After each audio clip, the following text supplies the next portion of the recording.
Los Angeles at that school. UTLA represents more than 900 educators at charter schools in the Los Angeles area. A new report from the Center for Popular Democracy says Mayor Rahm Emanuel's minimum wage ordinance for Chicago largely leaves out women and people of color. No half measures. Why it will take $15 to raise Chicago says that domestic workers are left out completely, and tipped workers won't get the $13 an hour backed by the mayor either. The Raise Chicago $15 an hour minimum wage proposal does include domestic workers and gives tipped workers 70% of that minimum wage. The report says the $13 an hour minimum wage increase would leave out at least 13,000 low-wage African-American workers in Chicago and 20,000 low-wage Latinos. Skilled workers at Lawrence Livermore National Lab are considering strike action in the wake of management refusing to bargain in good faith on a new labor contract. After more than a year of attempted negotiations, the members of UPTE-CWA say that there are several unresolved issues, including 4 unfair labor practice charges filed against lab management.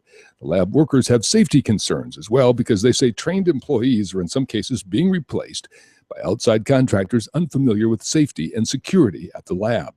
The workers say maintenance procedures are grossly inadequate, and they say just $10 per hour for years of work due to management's highly questionable accounting practices. The union is demanding that Lawrence Livermore National Lab stop violating labor law and bargain in good faith. If that doesn't happen, the union says, a strike could happen. A group of 100 ministers from throughout the state of Mississippi is calling on Nissan to allow a fair union vote for workers at the Canton, Mississippi plant. More than 6,000 people work there. The clergy group held a prayer vigil at the plant on Tuesday. The clergy members say that Nissan is using anti-union intimidation tactics against workers who want to join the United Auto Workers Union.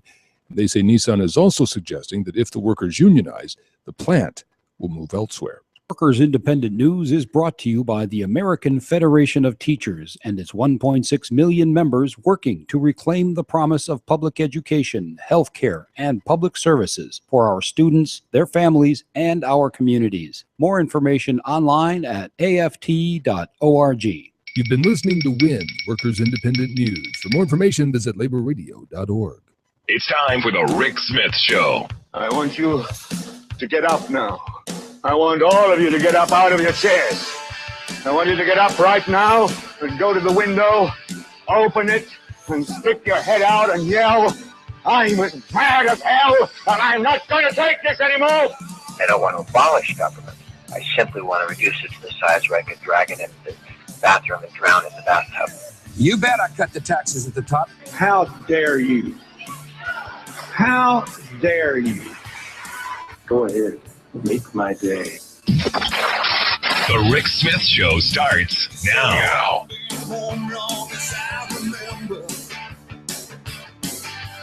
This town gonna be here long after I'm gone. East side, west side, people don't surrender. They've been down, but they still rock on. Oh, and this time is my time. All right, love or hate, it don't matter. So I'm gonna stand and fight. This time is my time. She got her ups and downs, but love or hate, it don't matter. 'Cause this is my town. And welcome, brothers, sisters, working class heroes. This is the Rick Smith Show.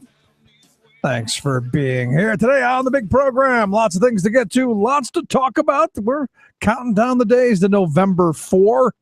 I hope it's on the calendar. Hope you've got it marked down, checked off, the string wrapped around your finger, whatever it is you need to do to remember that November 4th, Tuesday. The first Tuesday after the first Monday of the month of November.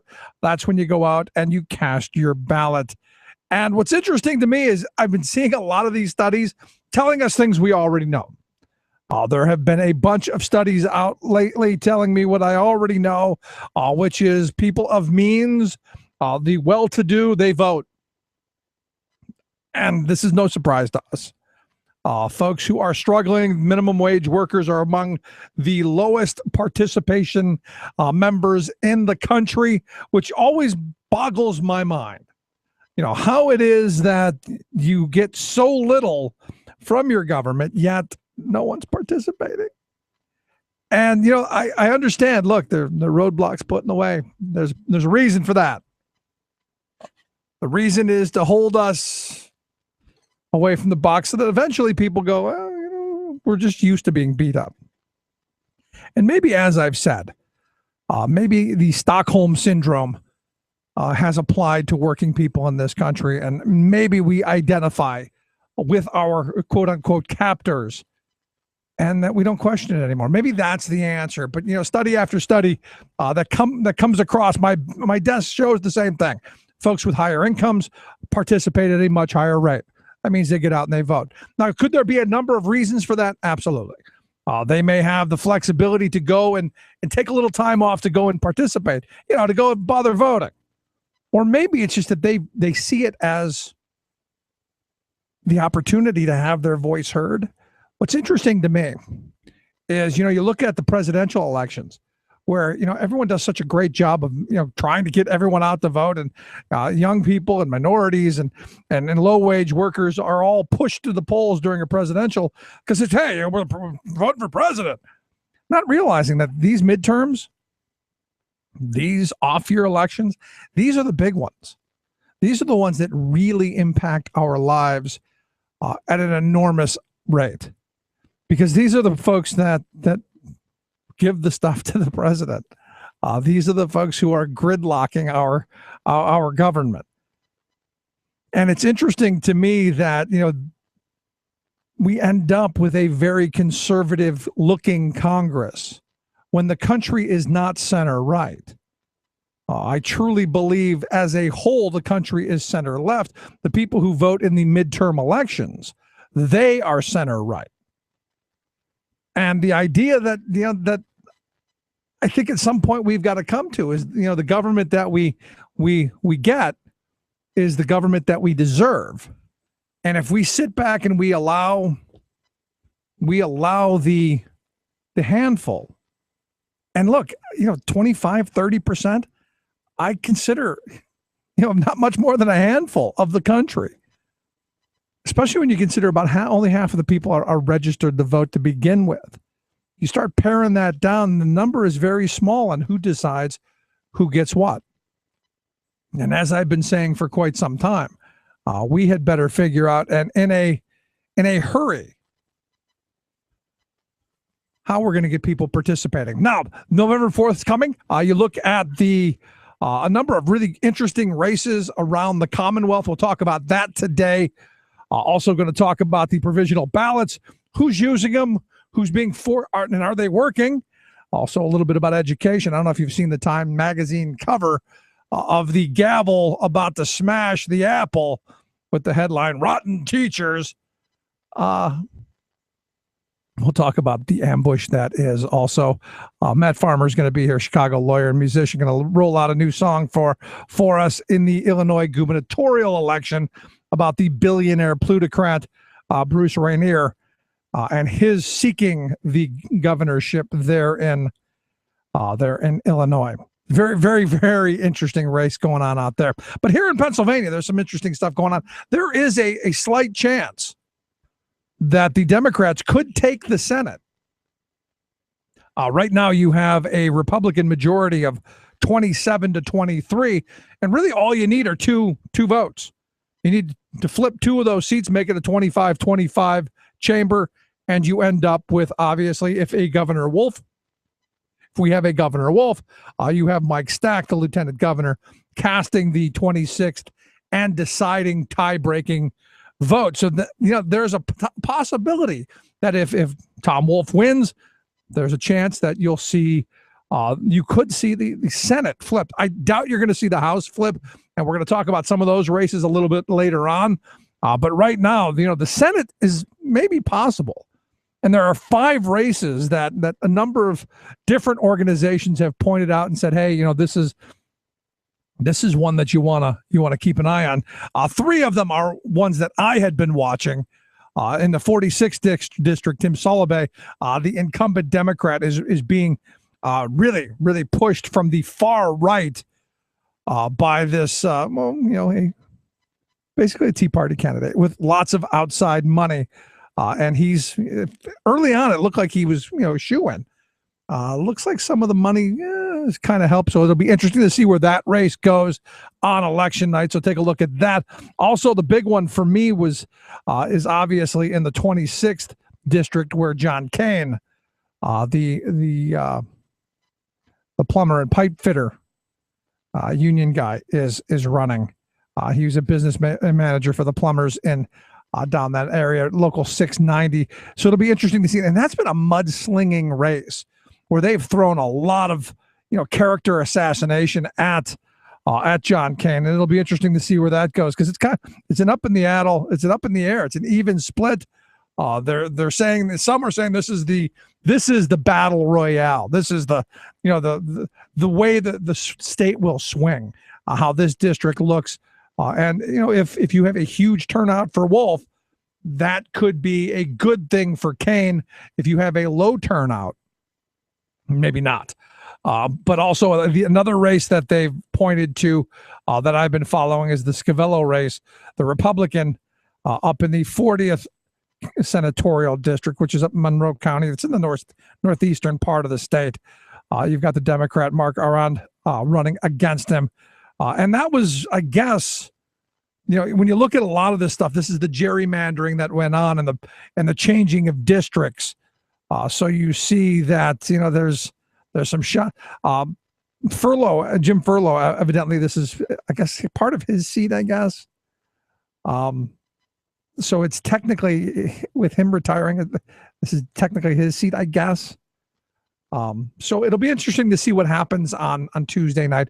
The other two races that they threw out there in the 32nd district, Deb Kula, the Democrat, running against Pat Stefano, a businessman in that area. And, it's what it is. And that's one of those, I believe, open races, again, that they've kind of merged together. Now, from what I understand, it's the most conservative district held by a Democrat.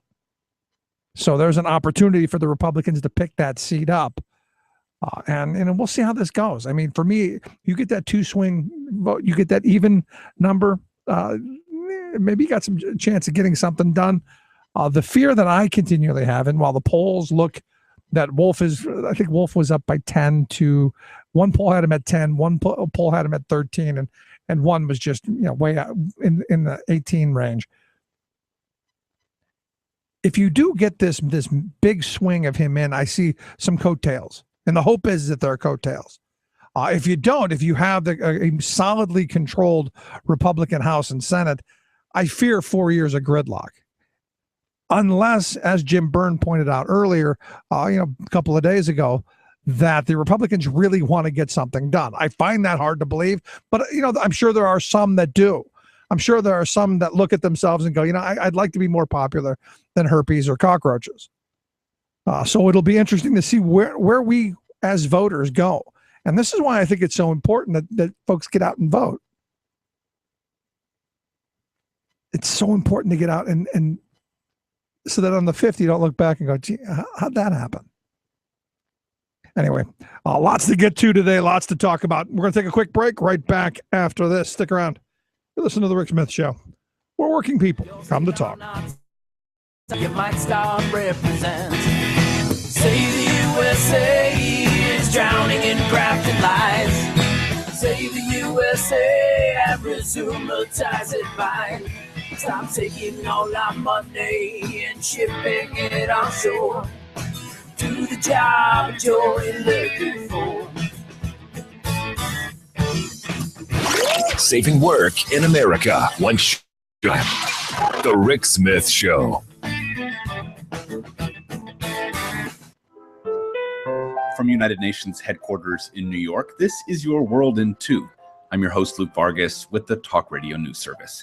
We begin in the Hungarian capital of Budapest, where tens of thousands marched Tuesday to protest legislation that would tax internet use. The original tax bill presented by Prime Minister Viktor Orban would have charged internet users around 60 cents for every gigabyte of data used. That proposal sparked protests over the weekend, and it has since been modified so that internet service providers would pay fees for each user on their network. That so-called indirect tax would likely be passed along to internet users in the form of higher service charges. UN experts have in the past endorsed the notion of a right to the internet, and in 2012, the UN Human Rights Council passed a resolution, agreed to by Hungary, that, quote, called upon all states to promote and facilitate access to the internet.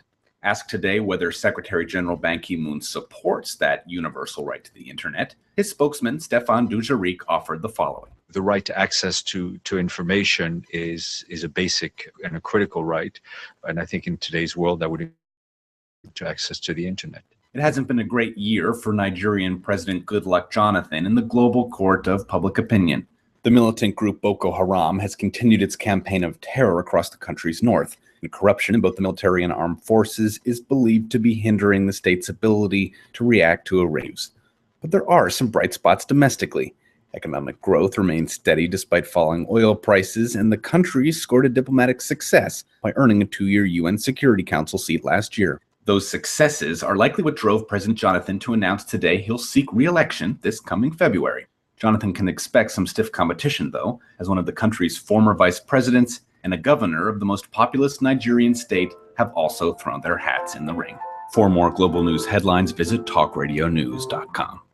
This is the Media Matters Minute. I'm Jessica Torres. In a recent op-ed on foxnews.com, Dr. Keith Abloh called for a, quote, American to influence other nations into adopting American laws. Abloh later doubled down on his extreme proposals on Fox and Friends. He says, quote, an American jihad would embrace the correct belief that if every nation on earth were governed by freely elected leaders and by our Constitution, the world would be a far better place. When you say jihad, what do you mean? Well, I looked it up to make sure that I was being consistent with the spirit of the word, which is a struggle against non-believers. With an American jihad, every business that is built is an offering. Every tax dollar is a tithing to what? To the here and around the world. Abloh is no stranger to extreme and controversial statements. He recently accused President Obama of welcoming Ebola into the U.S. because his affinities are with Africa. For more on this and other stories, please visit MediaMatters.org. Chances are, when you took a shower this morning, an AFSCME member made sure that water was clean. When you drove to work, an AFSCME member maintained the road. When you rode an elevator, an AFSCME member inspected it. I'm David Philman, Executive Director of AFSCME Council 13, the American Federation of State, County, and Municipal Employees. AFSCME members enforce regulations, keep prisoners behind bars, take care of patients, protect the environment, and more. The work isn't glamorous, the salaries aren't high, but AFSCME members serve the public in every aspect of our daily lives. Chances are, you'll never see that AFSCME member working in a sewage plant, diving underwater to repair a bridge, or answering a 911 call. But aren't you glad they do? For more information, visit AFSCME13.org. We are AFSCME. We make Pennsylvania happen! Your proud defender of the American dream, Rick Smith.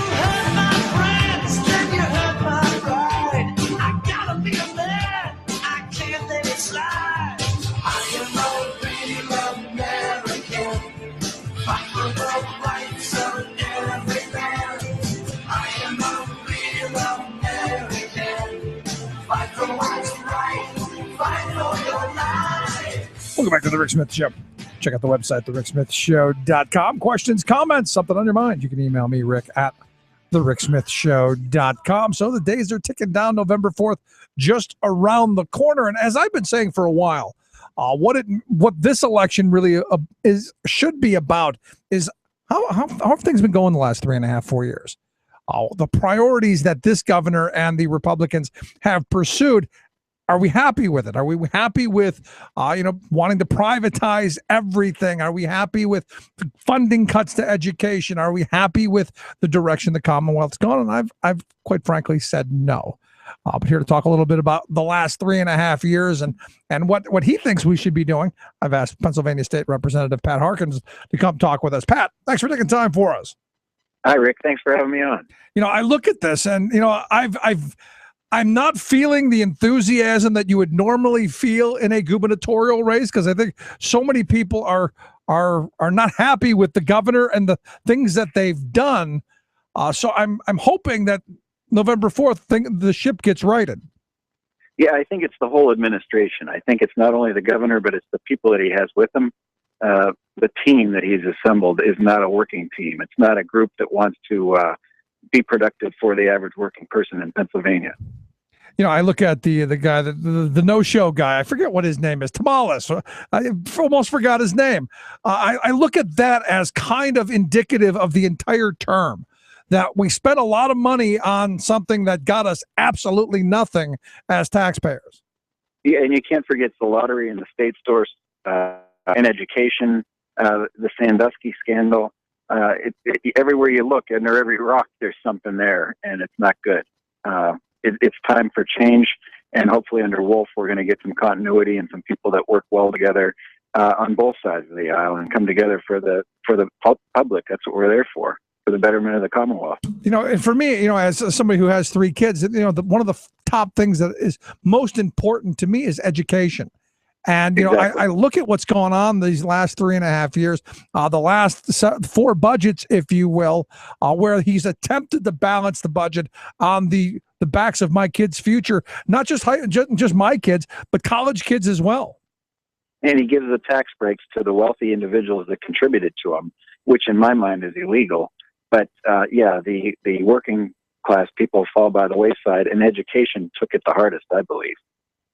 And you look at this, and I keep hearing these. Governor Corbett didn't really cut funding from education, Pat. You know that. He didn't really do it, did he?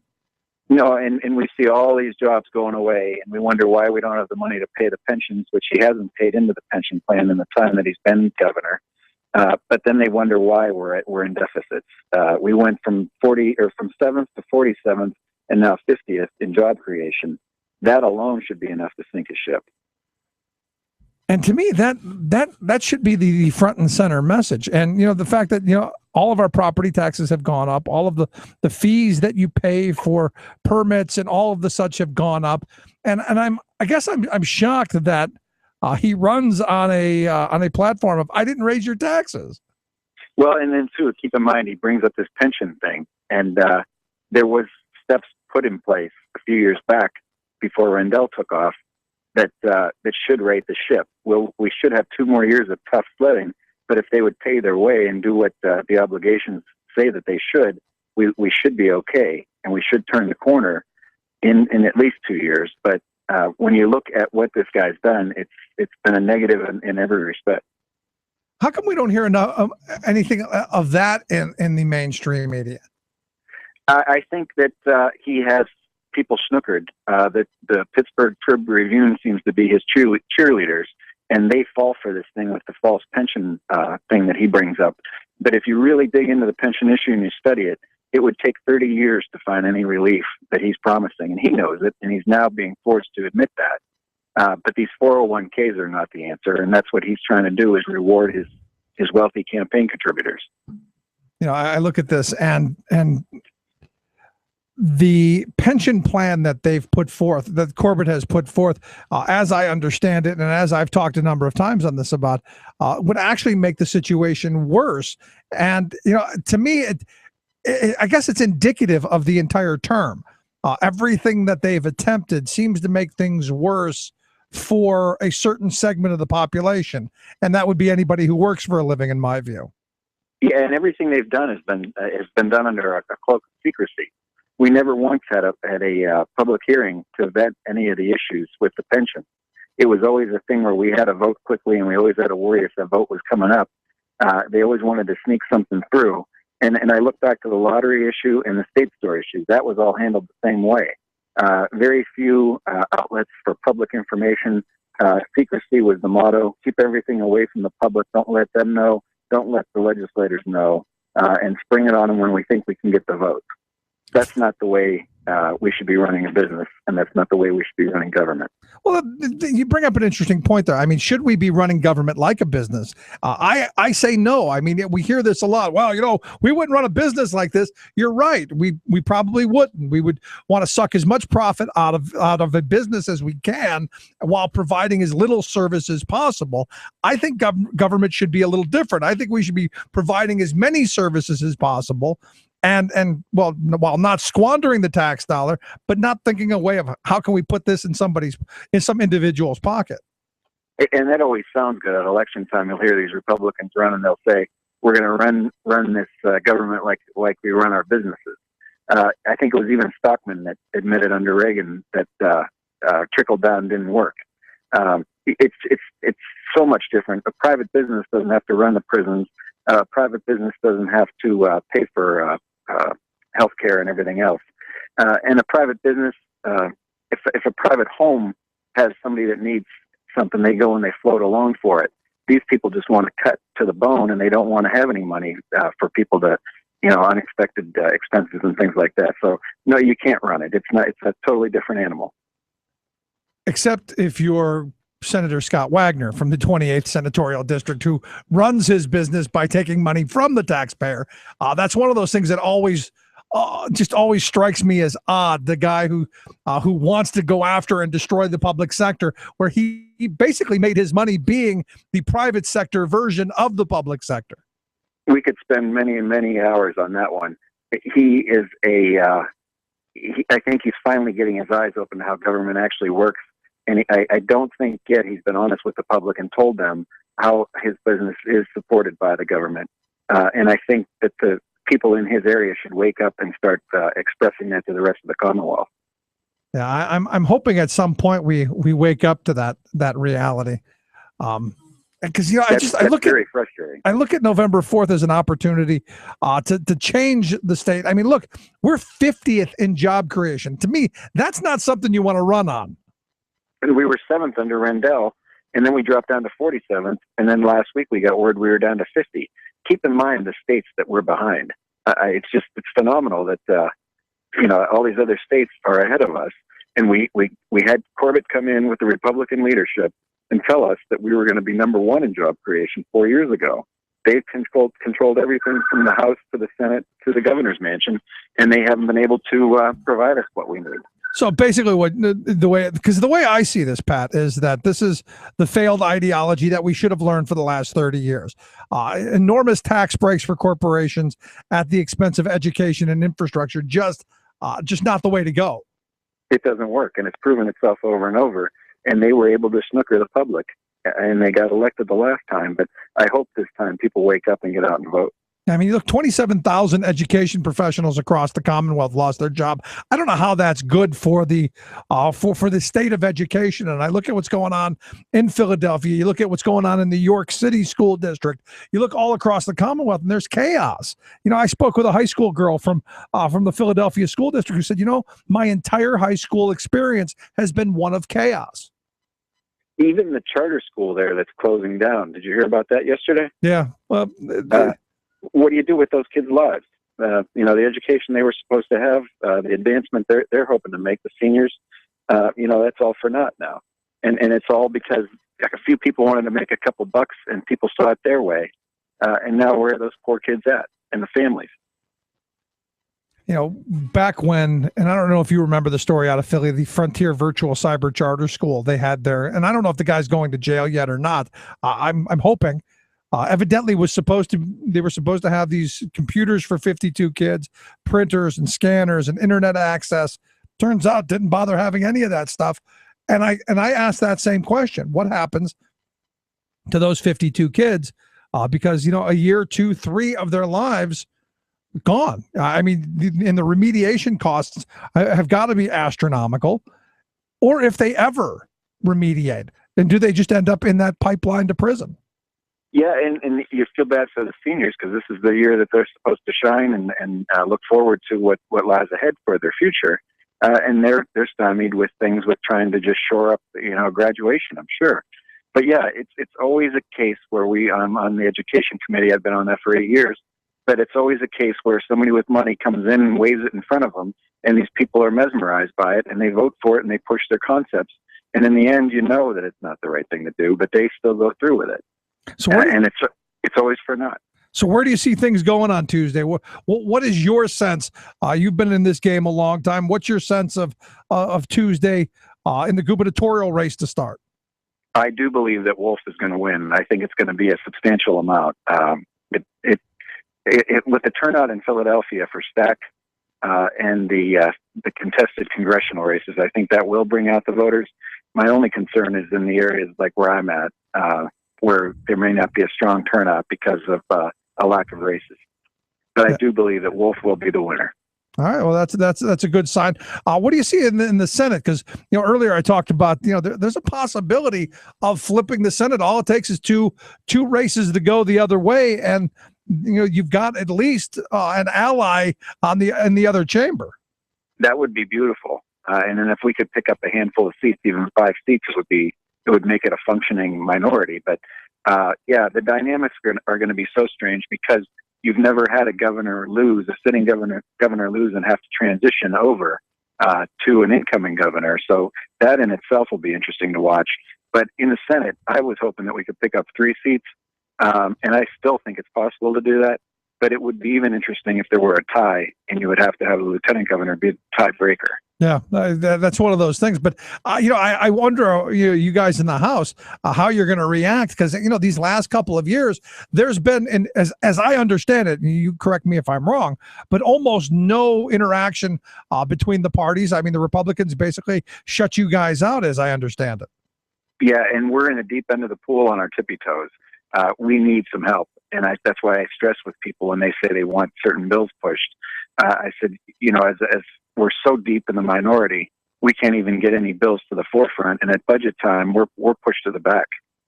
So I said it's imperative people realize that and get out and vote on Tuesday. It's interesting you bring up the budget and being pushed to the back because as it's been explained to me, the budget that was just passed this past summer is basically a ticking bomb. And as it's been explained to me, the accounting tricks that Arthur Anderson used at Enron don't even compare to what this governor and the Republicans did in the last budget. Some of us even wondered if Bernie Madoff had a hand in it.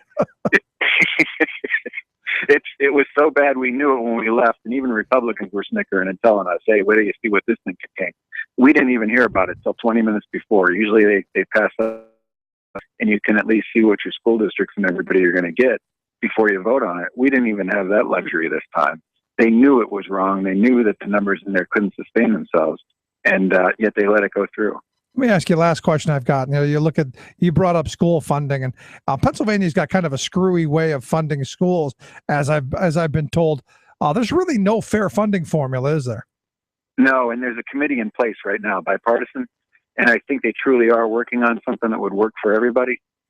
And that's why I think it's imperative that Wolf gets in there, because under this administration, we've taken many strides backwards, where Rendell at least had us on the right plane to be where we needed to be in the future. But when you look at how the Philadelphia school system is funded, the money comes into the general fund, and they have a superintendent and a school board, but the mayor ultimately controls the power, and the state and federal dollars that come in go to the operating budget of the city of Philadelphia. We pushed for a forensic audit, and it passed in the House, but I don't believe that it will happen. And I think that's something we really need to keep pressure on. I'm looking forward to Tuesday. I know that you're going to be reelected because you're running unopposed. But and I guess that's a testament to how well you've done representing the folks in your district. Oh, thank you. I appreciate that. I have a wonderful district up here in Erie on the lake. Great people, great hardworking people, and I'm proud to represent the 1st District. I look forward to you coming back next year and getting to work and turning things around, Pat. Thanks, Rick. I appreciate you having me on. I appreciate you taking time for us. Let's take a quick break. Right back after this. Stick around. You're listening to The Rick Smith Show. We're working people. Come to talk.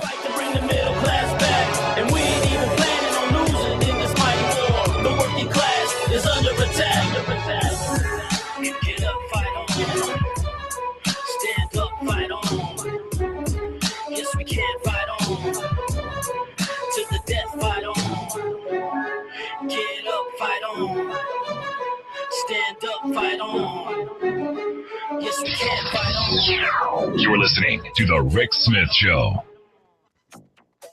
climate change and election 2014. Mitch McConnell is fighting back, fighting hard, opposing regulations on coal. The high stakes on energy. Let's shut down the federal EPA. The environment. The Republicans are having to try to greenwash themselves in purple states. And global warming. If the radicals take control of the United States Senate, there will be no movement on climate change. Climate change on the ballot. All of that and more straight ahead.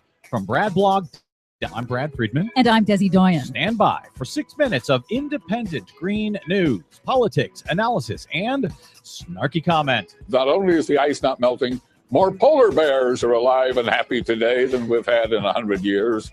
Life is good, Miss Kelly. I got to tell you, life is good. Yes, on Fox News, life is good. This is your Green News Report. These aren't the droids you're looking for.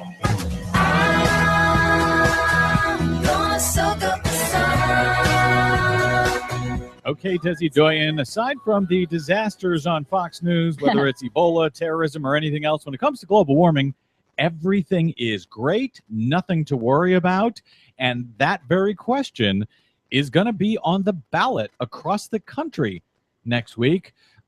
Sort of.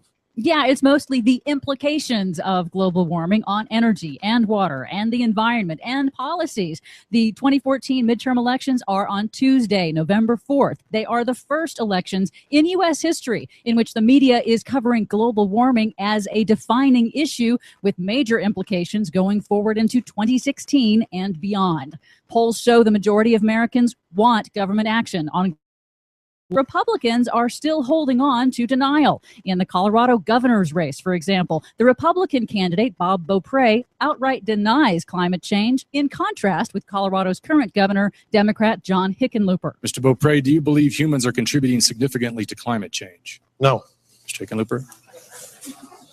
Significantly, yes. Well, that's clear enough. A clear contrast. Denial of global warming, denying the scientific data, has huge implications for policies in Colorado on water supplies, fossil fuel regulations, disaster readiness, the food supply. In Colorado alone, the state's booming oil and gas industry is already colliding with residents over control of fracking and the state's water supplies.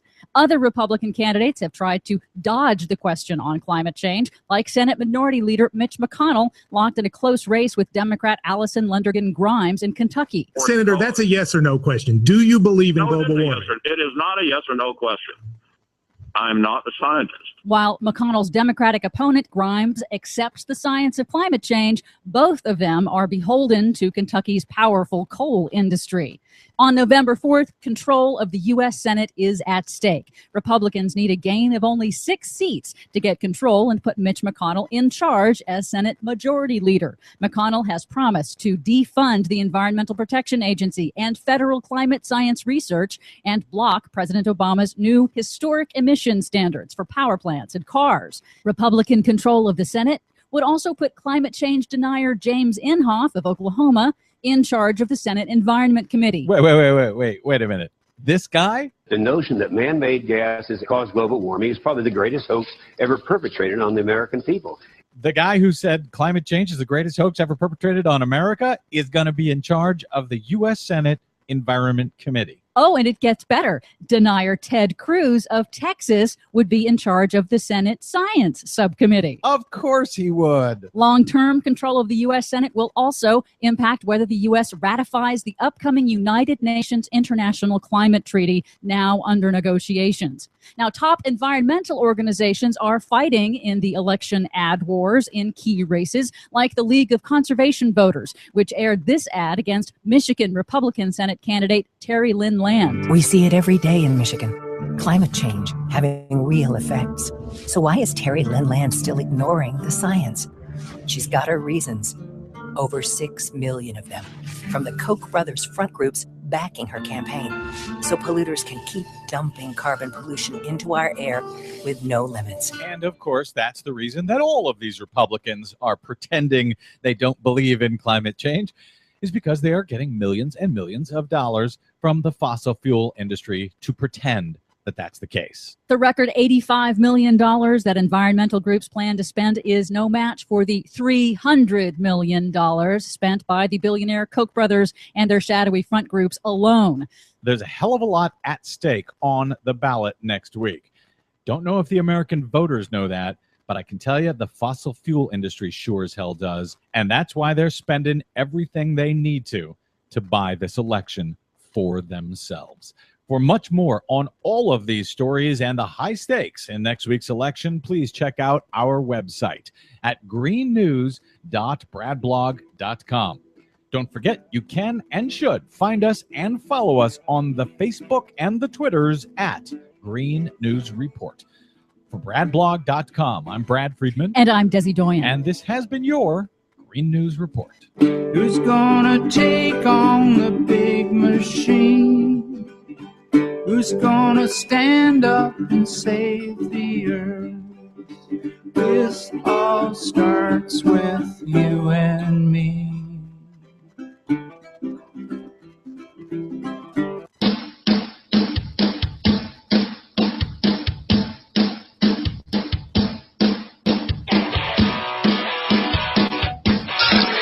Waving the flag of freedom for people, not corporations. Rick Smith.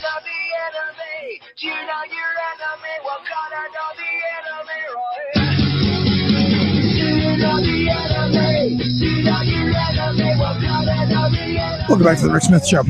Check out the website, thericksmithshow.com. Questions, comments, something on your mind, you can email me, Rick at thericksmithshow.com. You know, and talking with Pat Harkin there are a lot of things that make me go, there's absolutely no reason this governor should be reelected. None whatsoever. None. Zip, zilch, zero, nothing. Because, you know, and I've had this conversation a number of times with different folks. What accomplishment have you seen come out of this administration? I mean, really, what accomplishment? I just had this argument the other day with somebody wanting to put a sign in my front yard. What accomplishment has he name me an accomplishment? Something that you go, you know, this is success. And you get the platitude. Well, he didn't raise taxes. Well, that's not true. That's not entirely true. Maybe through the stroke of his pen, immediately you can't say, see, this is what he raised taxes on. I guess you could argue that happened with the infrastructure bill. But even I'll at least give him a pass on that. All of the other things that went into this, all of the other tax increases that have happened, you look at this and you say, you know, there's nothing here other than, and as I've said, I've called him, Punxsutawney Tom for years. He pops out, causes a little trouble, and then he disappears again. And while nothing bad was happening, I was okay with that because I knew at some point you go, hey, he's going to have to stand in front of the voters and say, this is what I did. And I guess that's why you have seen, when you look at the campaign ads and you look at the attacks that Wolf has levied against Tom Wolf, you go, wow, this is really childish and petty. There's really no substance there. All there is fear mongering. And, as you see all of this fear mongering go on, there's really nothing of substance. For an incumbent, if I don't care who you are, as an incumbent, I want somebody who's going to say, okay, I now have a record. This is what I did. This is why you should continue to support me, because I accomplished this, and this, and this is why. And if you had failures, I want to know why. Why did that not happen? We haven't seen that from this governor. We haven't seen this. We haven't seen that side. All we've seen is attack. And I would argue, and I think rightly so, that there's nothing there in the way of accomplishments. Unless you consider kicking 41,000 low-wage workers off of adult basic. Now, some people see that as a win. We cut a government program. but you then flipped it over to one that actually ended up costing more, especially for low-wage workers and for the Medicaid program. Because what ended up happening is how many of those 41,000 people then, because they couldn't get health care, then went on to say, well, I can't afford to buy the health care. I can't get the care that I need. So I'm left in this untenable position of I can't work because I have an illness. That means I'm going to go on some form of disability, some form of public assistance, and I'm going to get Medicaid. I mean, you go back to this tip of the nose mentality, this very short-sighted, short-minded tip of the nose kind of thing. And I would argue that it's cost us more. You kick that down to the 90,000 kids that he threw off of CHIP. Then you go, okay, well, how many of these kids then ended up going to the hospital with no insurance? And you ended up seeing a situation where the hospitals then wrote it off as uncompensated care. There are funds to go and get uncompensated care refunded. How much did it cost us in that vein? And then the write-off, how much did it cost us in taxes that the hospitals would have had to pay? Now they don't have to because you wrote all this off. Then you look at the 70,000 people who are on the general assistance budget. I think it's like $200 a month, just a meager amount to stay in a halfway house or a shelter of some sort to be able to exist. They eliminated that. And where do those people go? Well, they probably end up in the streets. And then from the streets, where do they go? Jail. And you go, really the most expensive housing possible? Going to lock somebody up for $30,000, $40,000 a year when we could have given them a home for $7,000 or $8,000? Really? What kind of short-sighted imbecile would do something like this? Well, one that's trying to score individual pandering points. And that's really been the hallmark of this administration. It's about scoring short-term little bonus points with the likes of the Koch brothers, the likes of Grover Norquist, the gas industry. And yet, I'm shocked that this governor isn't down by 20 or 30 points. That 10 to 18 is the best I've seen at this point. Because here again, even in the moments of the October surprise, because you would expect by now, if there was a bomb to go off, if Corbett had something up his sleeve, he'd have played it by now. There's no there. Which is why come November 4th, and I'm hoping everyone gets out and votes, that you look at a change, not just in the governor's mansion, but also in the Senate, if you're in one of those districts, and also in the House. I mean, there are some really interesting House races that I'm going to be watching come November 4th. One of them, my good friend Jake Long, is running in the 102nd. We just had him on the program. One of the screwier kind of elections, one of the more bizarre type districts, but still something really worthy of looking at. What you've got this guy, Russ Diamond, who I shouldn't say won the primary. He was smart enough and savvy enough to get everybody else kicked off, because evidently they couldn't fill out the paperwork. And I got to be honest, if you're not smart enough to fill out the paperwork, I don't know that I want you on the ballot. So he walked in, got the party label, get the party stamp of approval. They want him out. So they have their own guy that the Republican Party there in the 102nd is pushing for.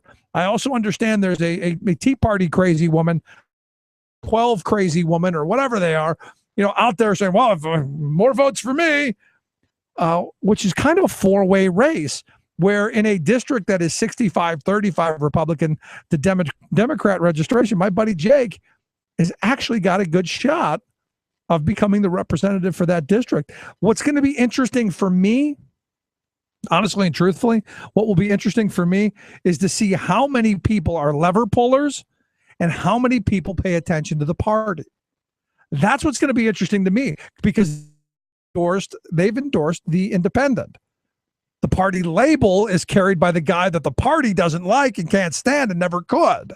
So it'll be interesting to see how many people, and this is the race, in my view, to watch because of that, just to see how many people are just minions and go and check. Or how many people go, wait a second, the party or our party loyalists. So how many people pull the lever for the R and how many people follow the R? That's going to be interesting to me. And there's a bunch more that I'm keeping an eye on that over the next couple of days we'll talk about because, there's a lot at stake here. There really, really is. The future of the Commonwealth, the future of our kids, tons of stuff. Tons and tons of stuff for us to be paying attention to. Let's take a quick break. Right back. The greed and corruption are very well known. On a consumer code of silence is what they depend.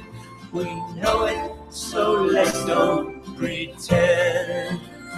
You and me know it, so let's don't pretend.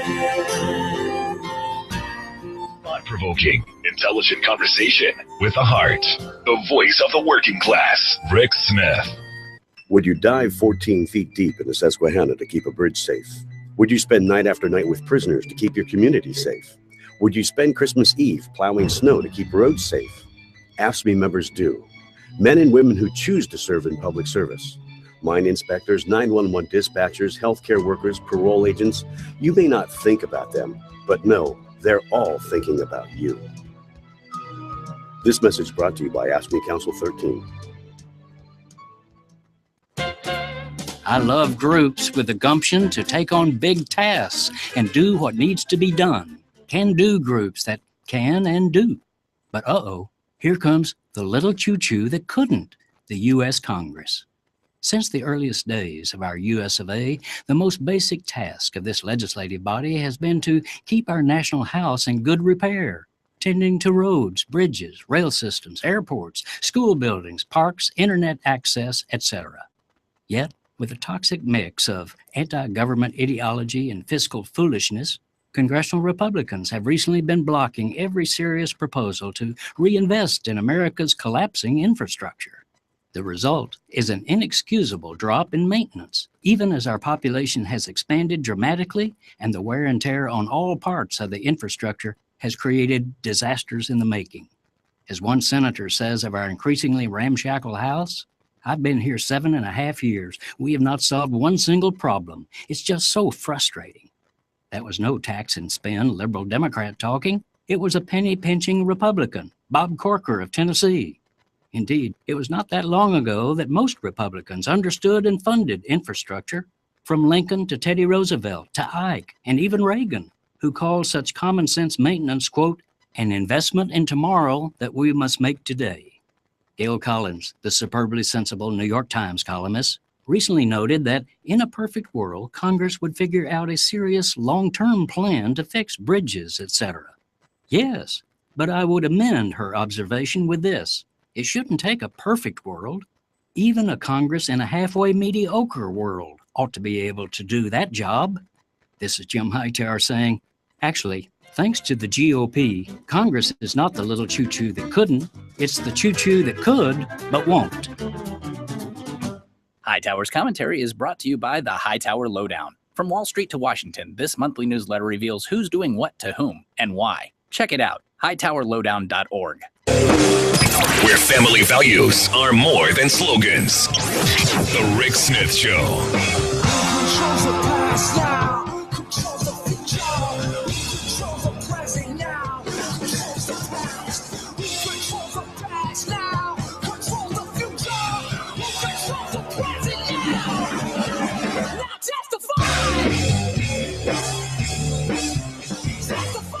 Welcome back to the Rick Smith Show.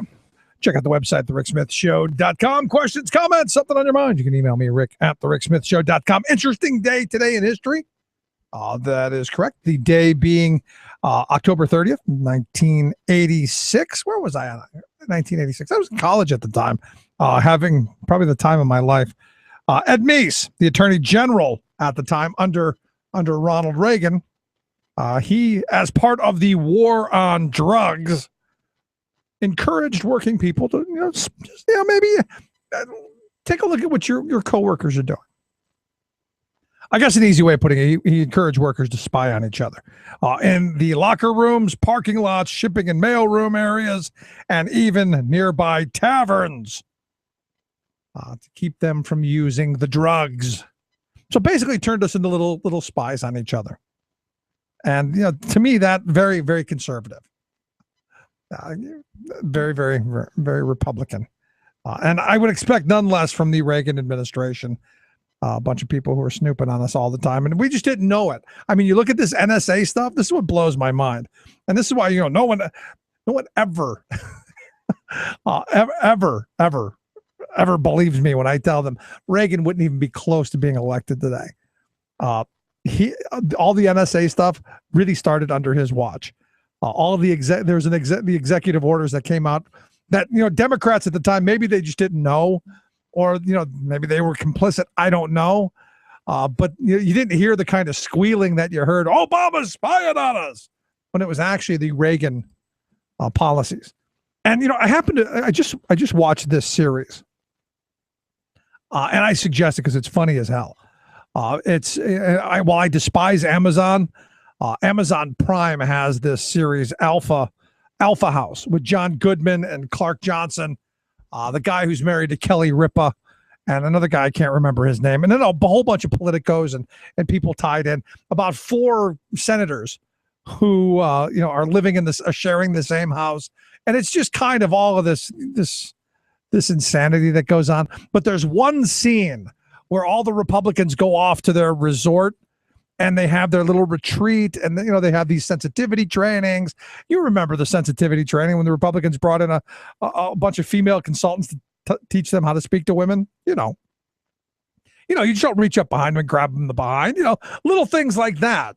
You don't push them in an elevator and grope them in the elevator, like Bob Packwood, if you remember him. Anyway, but the thing that popped into my head about Reagan is during this show, which is produced by Gary Trudeau, the Doonesbury guy. He at this retreat dinner that they had a Reagan impersonator come in, and the guy only spoke in Ronald Reagan quotes. So he's out there and he's throwing all of these Reagan quotes out that people are like, he was a wimp. He was an environmentalist. He was a tree hugger. And they were just going down all of these things this guy was saying that Reagan had said. You got these Republicans of the day, kind of going, wait a minute. Ronnie was sainted one would never say that. He would never do that to us. And the reality is well, he did. And that was a whole different era. I mean, politically, the right wing of the country would have been liberal by today's standards. That's how far the radical right has moved. I would say off the cliff. They're in free fall at this point. And you hope that on November 4th, there's a repudiation of all of that. Because if you look at these midterms, crazy seems to win out. And where is working class crazy? Where are people who are going, you know what? I'm fed up with minimum wage being $7.25. I should be able to feed my family. Where's the lines of people marching to the polls then? We just saw not too long ago in New York, you had the big climate march. Why not do that on election day and have people marching to the polls? There's an idea.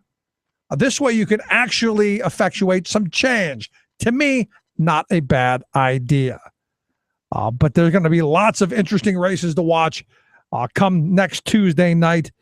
And as I've said, there's just a bunch of stuff that I'm interested in. And another one to keep an eye out is in the 81st House District, the one Mike Fleck, the Republican who lost in the primary to this guy Richard Irvin. You may remember Fleck is the guy who came out before he was the first lawmaker in Pennsylvania to come out. He's gay, a gay Republican. And before Sims took office, because Sims would have been the first gay lawmaker, but Fleck beat him to it. He got outed. I should say ousted. He was already outed. He got ousted in the primary. He's now running against the Republican that beat him. So you've got 2 Republicans running for the same seat in the 81st House District. So that should be interesting. Anyway, lots of things to talk about. Stick around. You're listening to The Rick Smith Show. We're working people. Come to talk. I see them blue for me and you, and I say to myself,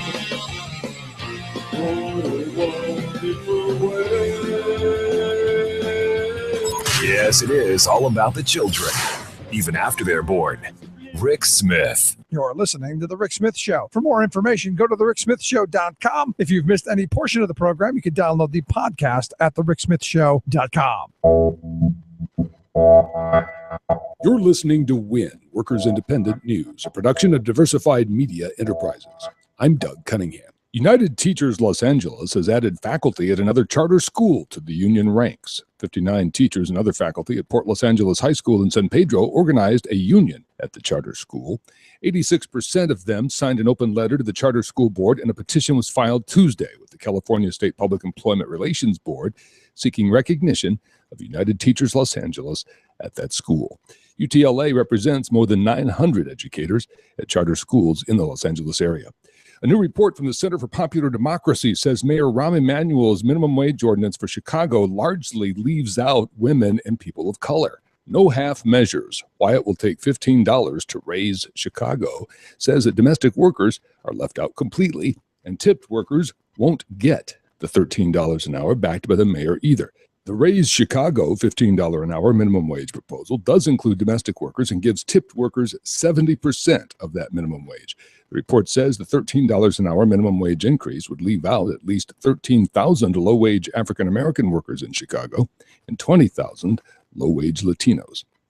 Skilled workers at Lawrence Livermore National Lab are considering strike action in the wake of management refusing to bargain in good faith on a new labor contract. After more than a year of attempted negotiations, the members of UPTE-CWA say that there are several unresolved issues, including 4 unfair labor practice charges filed against lab management.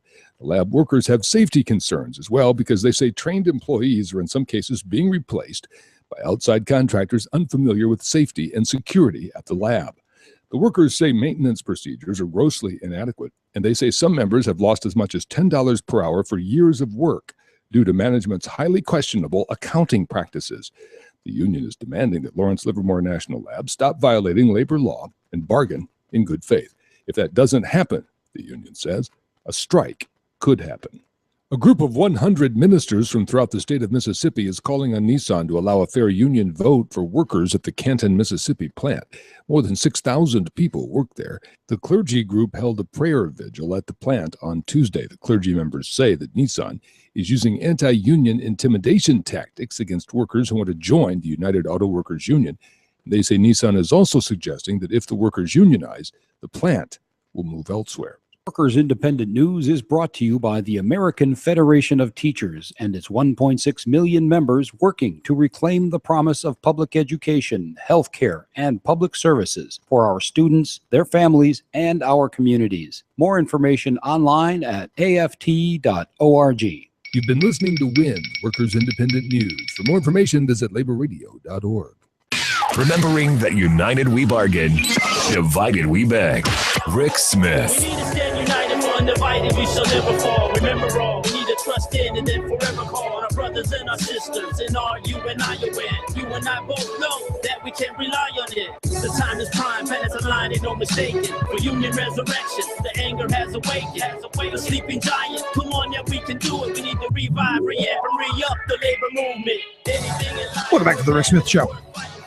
Check out the website, thericksmithshow.com. Not sure if you've seen the cover of Time magazine, and sadly in our society, most people only look at the cover. So when you see a hit job, an ambush like the one Time magazine did, all people get are the cover.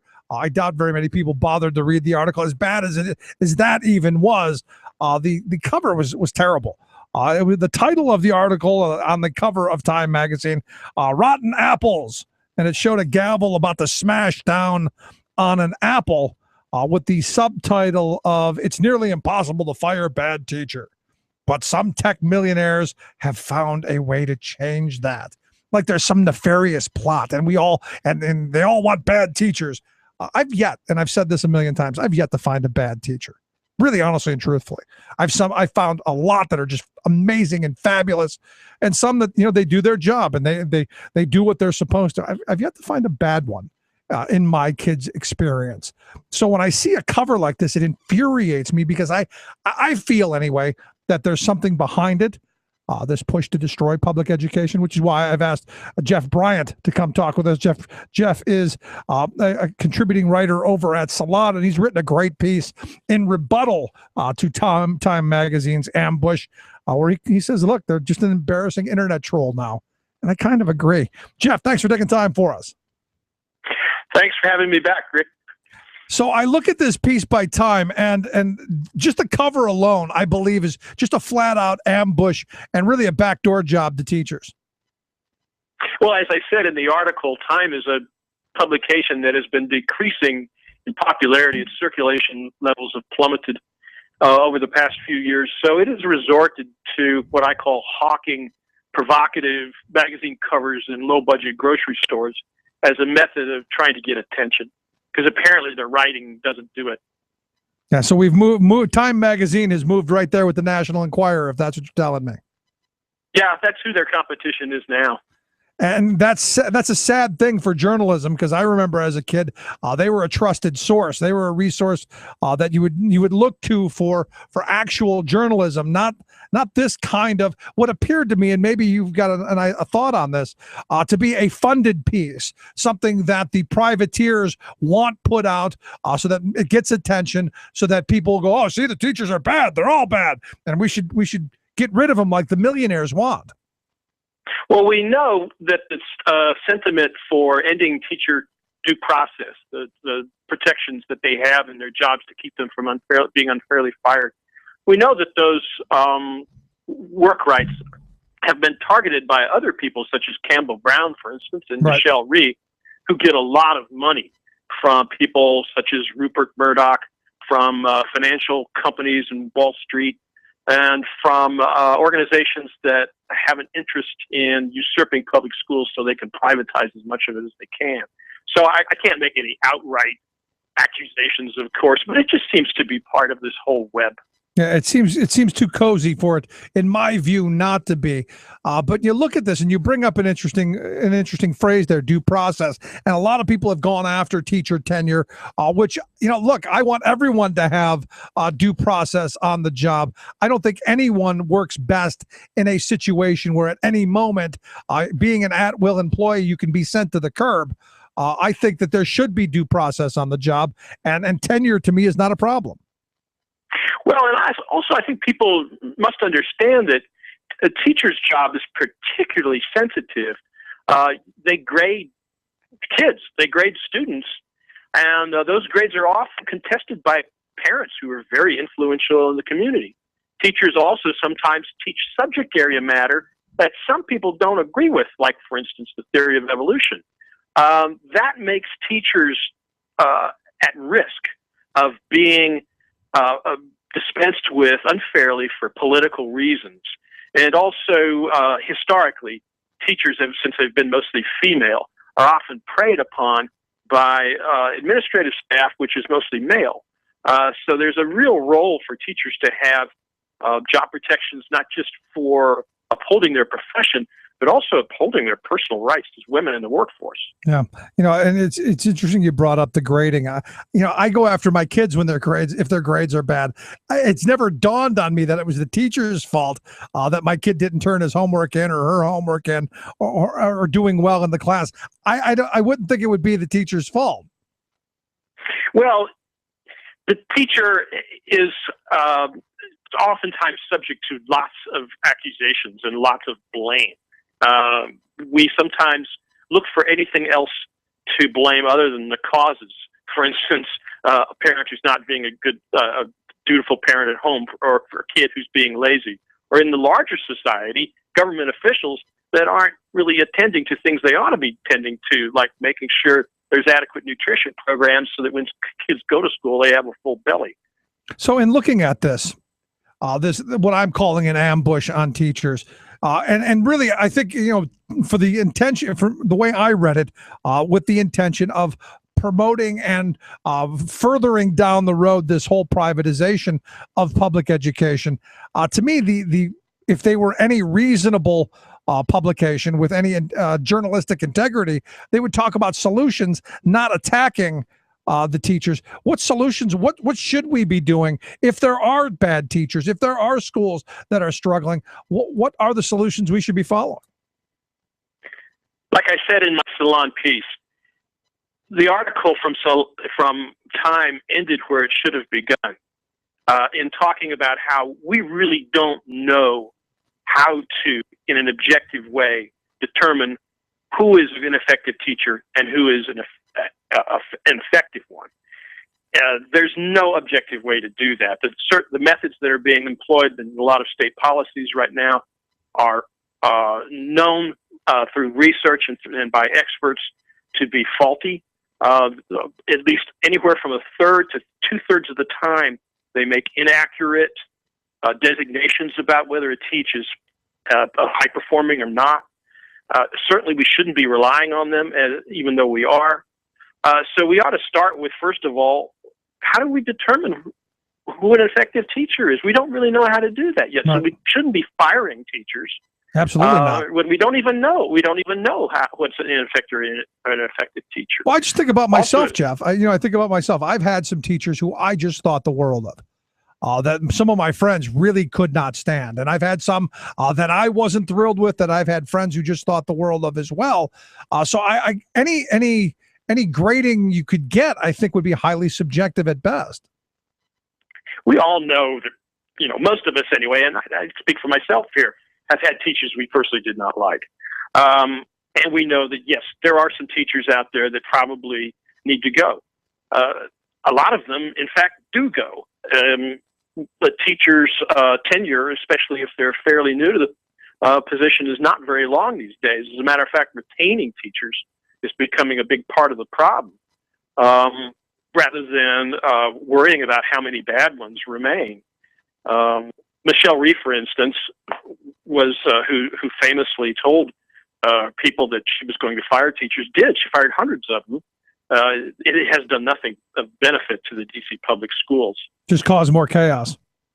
You're right. I talked to a high school girl from the Philadelphia school district, and she, with all the things that are going on in Philly with the SRC and the underfunding and all of the chaos, she said, look, her entire high school career has been nothing but chaos. And, I can't imagine learning in a situation where you have that kind of upheaval and this kind of struggle between, wanting good, solid, thorough, and efficient public education, like our Constitution here in Pennsylvania calls for, and moving towards a for-profit model. I'm just, I'm concerned.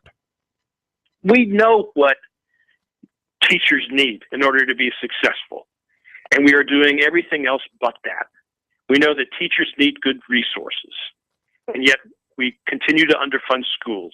30 states in the U.S. fund schools less than they did before the recession. That's not going to help teachers in their practice at all. We also know that teachers need to have collaboration time. They need to work with each other. Yet, compared to teachers in other countries, in other developed countries, our teachers have far less time to collaborate with one another in order to help improve students. These are the kind of conversations we should be having. How do we support teachers? How do we give them the resources and the time they need? And not talk about how we fire them, and while at the same time we're ballooning their class sizes and shackling them with more and more bureaucratic rules. It's just going the wrong way. And the Time article is continuing down that wrong path rather than helping us correct it. And when my daughter came home not too long ago and said, Dad, I like Mrs. So-and-so, and I'd really love to be a teacher. I got to be honest, I cringed. I'm like, do you really want to get into a profession where it seems at every turn someone's attacking the profession? And this Time article is just another one of those. I think the death of 1,000 paper cuts. Here's an alarming statistic, Rick. A number of teacher candidates entering preparation programs in higher education level has been dramatically declining since 1998. As a matter of fact, since 2008, there are 50% fewer people going into teaching programs, education programs to become a teacher, 50% fewer in the state of California. Texas has also seen similar drops. This is a big problem. We don't have an abundance of bad teachers. we have an abundance, we have a lack of great teachers because not enough of them get involved. And when they do, too many of them leave. So we're just going the wrong way here. So where do we go? I mean, you look at all of these. I use Philadelphia as the example because I see what's going on in Philadelphia right now. If it's allowed to stand, I see that model being replicated, not just across the Commonwealth of Pennsylvania, but all across the country, where you've starved the local school districts to the point to where you're constantly cutting teachers' compensation, you're constantly cutting programs, constantly cutting extracurriculars, and creating really just chaos. And in my view, solely so that there is a cry for an alternative. I'm curious your thoughts. Well, you bring up a good point of what is the goal. If what we're doing right now is exactly the wrong thing, why are we doing it? Where is it going to take us? What is the goal? To me, I seem to agree with you that it's a purposeful, intentional effort to dismantle public schools, or at least leave them less viable so that other forms of education can be ramped up to compete with them, and do that with a unlevel playing field. We know that what we should be doing is funding our schools adequately and also funding them fairly. That means giving schools that are struggling the most because of the student populations they serve, more money. In many states, we're doing the exact opposite. Yeah, but Jeff, we're told you can't throw money at a problem, Jeff. You just can't throw money at it. Well, we seem to be using money for lots of other things in this country that are of dubious prospects. And at the same time, we keep saying that we have to cut taxes in order to stimulate the economy. In the meantime, the economy remains in the doldrums as wealthy people pay less and less percentages of their money in taxes. Yeah. So maybe some of that money ought to be used towards something purposeful that could actually generate a better economy, such as employing good teachers and adequately preparing their students for good-paying jobs. So I can't see us really moving in the right direction as we are right now. So where we need to go is do the things that we know young people and their teachers need. Yeah, my grandfather always used to say, though, money doesn't matter until you don't have it, and this is really what you're seeing in the schools. They just don't have it, and then you throw on top of all this, and this is the last line of questioning I want to get into, because you look at these standardized tests. That, again, we're saying this is how you evaluate students and this is how you evaluate teachers. And it's this very one size fits all, very homogenous in the box kind of education that I got to tell you, as a kid, I wouldn't have done well with. I was very much an experiential learner. I didn't have the attention span, so to speak, to sit and take long tests. Wasn't part of who I was as a kid. And I look at where we're going, and it's all this one size fits all, fill in the little bubble, and don't get anything outside of the bubble. The way we've been going with policy for the last 12 years, this accountability using test scores and keep raising the test score rates so students have to vault higher or reach higher, is exactly the wrong thing. It hasn't been producing any good. It's like throwing a kid in the deep end who doesn't know how to swim and then keep pulling back the shore. It is not going to help that struggling kid out in the water learn how to swim any better. They're going to get frustrated and quit. It's also not going to help teachers feel motivated and feel like they have a sense of personal and professional efficacy as when the bar keeps changing and the standard keeps being defined purely by a cut rate on a test score that nobody even understands. Yeah. So there have been calls for a new and more genuine accountability. One came the other day from civil rights groups. Another came from a broad coalition of groups that, it include unions, but it also included civil rights groups, public school advocates, and school administrators. And all these groups, they all want to see an accountability that's based more on supporting our teachers and supporting our students, rather than testing them and punishing them and continuing the punitive measures that we have right now. Yeah, I mean, when I look at the matrix that they use for evaluation, it's always, as you point out, it's always punitive, and in my view, a lot of it is. I got to be honest. It just seems to me that it's on purpose. It's part of the plan to drive teachers away, to drive good people away from the industry, so that that you're left with this one other model. Just my view on it. And I know I sound like a broken record, but I just want to hammer that home, that I just believe that. Well, if you're trying to make sense of it, that seems to be the only sensible outcome. The other approach, though, is to say that it is just a bunch of nonsense. But in either respect, whether you think it's intentional or not, it's wrong, and it has to be discarded, and we need something else. I'm with you, Jeff Bryant. I appreciate you taking time for us. Thanks so much for the work Anytime, you do. Rick. I look forward. Yeah, you take care, man. Thanks so much. Look forward to talking again. Jeff Bryant, director of the Education Opportunity Network, also contributor over at Salon. He's got a great piece. I've got a link at thericksmithshow.com. I'll help you get right to it so that you can read his rebuttal of the Time magazine piece, where he's just saying they're just embarrassing internet trolls. And I tend to agree. Quick break. Right back. Stick around.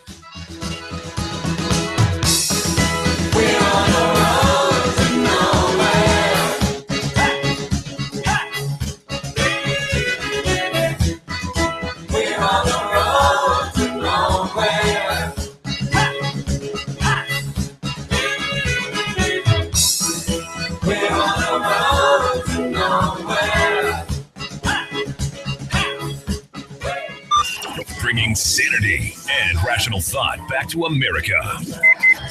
Rick Smith. From United Nations headquarters in New York, this is your World in 2. I'm your host, Luke Vargas, with the Talk Radio News Service. We begin in the Hungarian capital of Budapest, where tens of thousands marched Tuesday to protest legislation that would tax internet use. The original tax bill presented by Prime Minister Viktor Orban would have charged internet users around 60 cents for every gigabyte of data used. That proposal sparked protests over the weekend, and it has since been modified so that internet service providers would pay fees for each user on their network. That so-called indirect tax would likely be passed along to internet users in the form of higher service charges. UN experts have in the past endorsed the notion of a right to the internet, and in 2012, the UN Human Rights Council passed a resolution, agreed to by Hungary, that, quote, called upon all states to promote and facilitate access to the internet. Asked today whether Secretary General Ban Ki-moon supports that universal right to the internet, his spokesman, Stefan Dujarric, offered the following. The right to access to information is a basic and a critical right.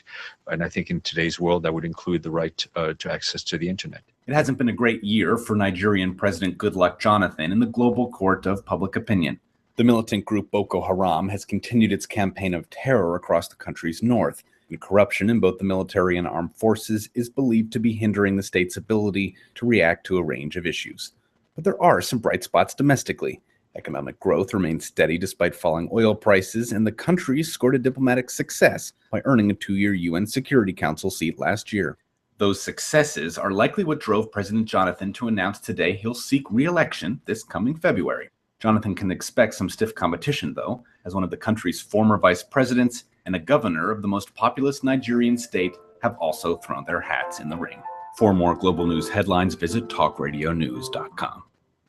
Tales of American Political History with Clinton Porter Hackney. We've been talking about the important impact the American Declaration of Independence had on the events of its time. A vote on the motion of Richard Henry Lee to declare the American colonies free of British rule was postponed to July 1st, 1776, and a committee was appointed to draft a written declaration. On the committee, Jefferson stood out. He and his friend George Washington were physically much alike.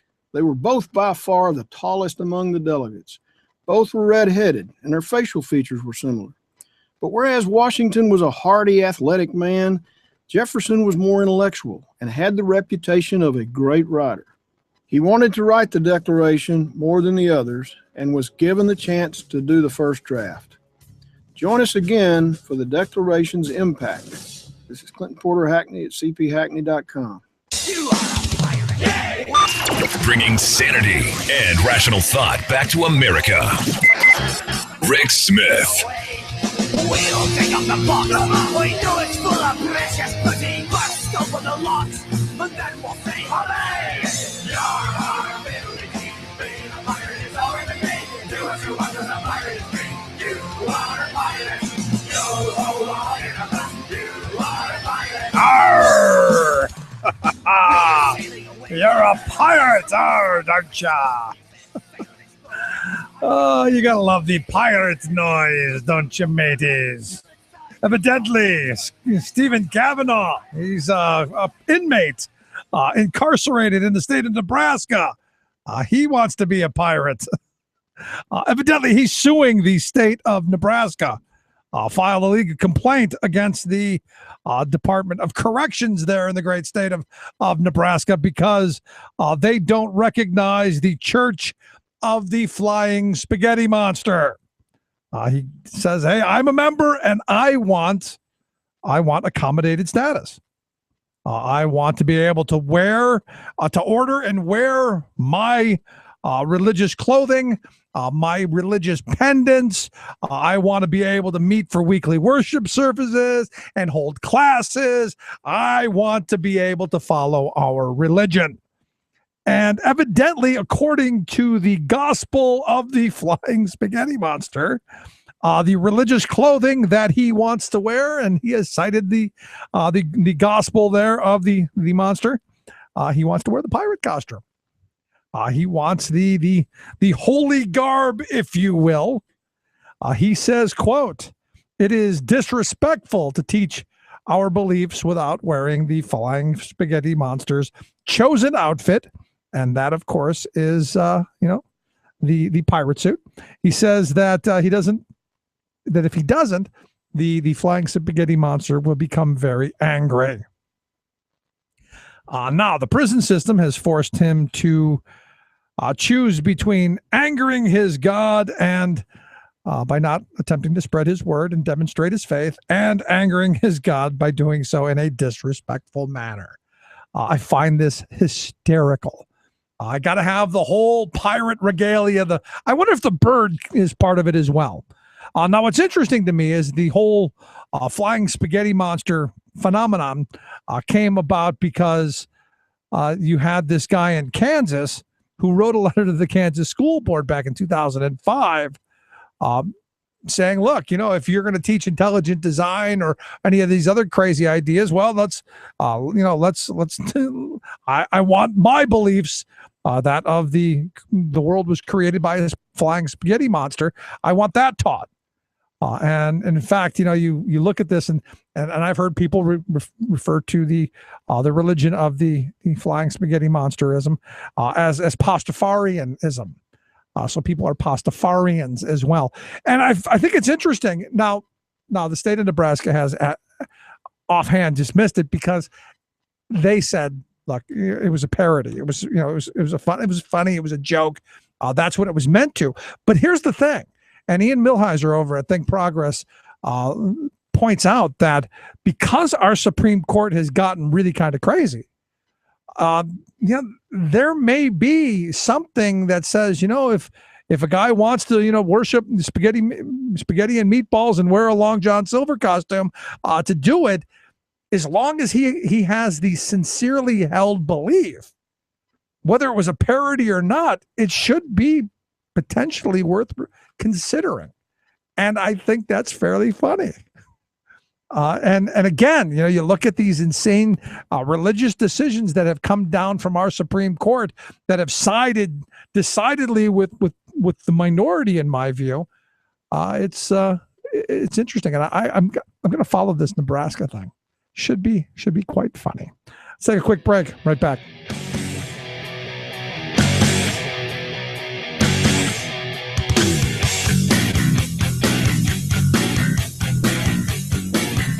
Listening to The Rick Smith Show.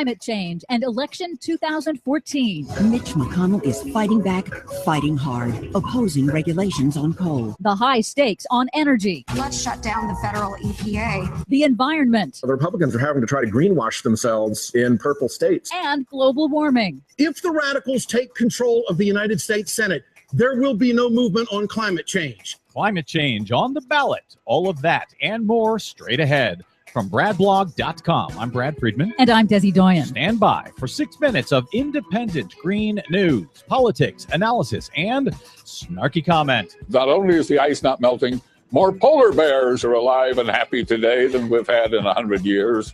Life is good, Miss Kelly. I got to tell you, life is good. Yes, on Fox News, life is good. This is your Green News Report. These aren't the droids you're looking for.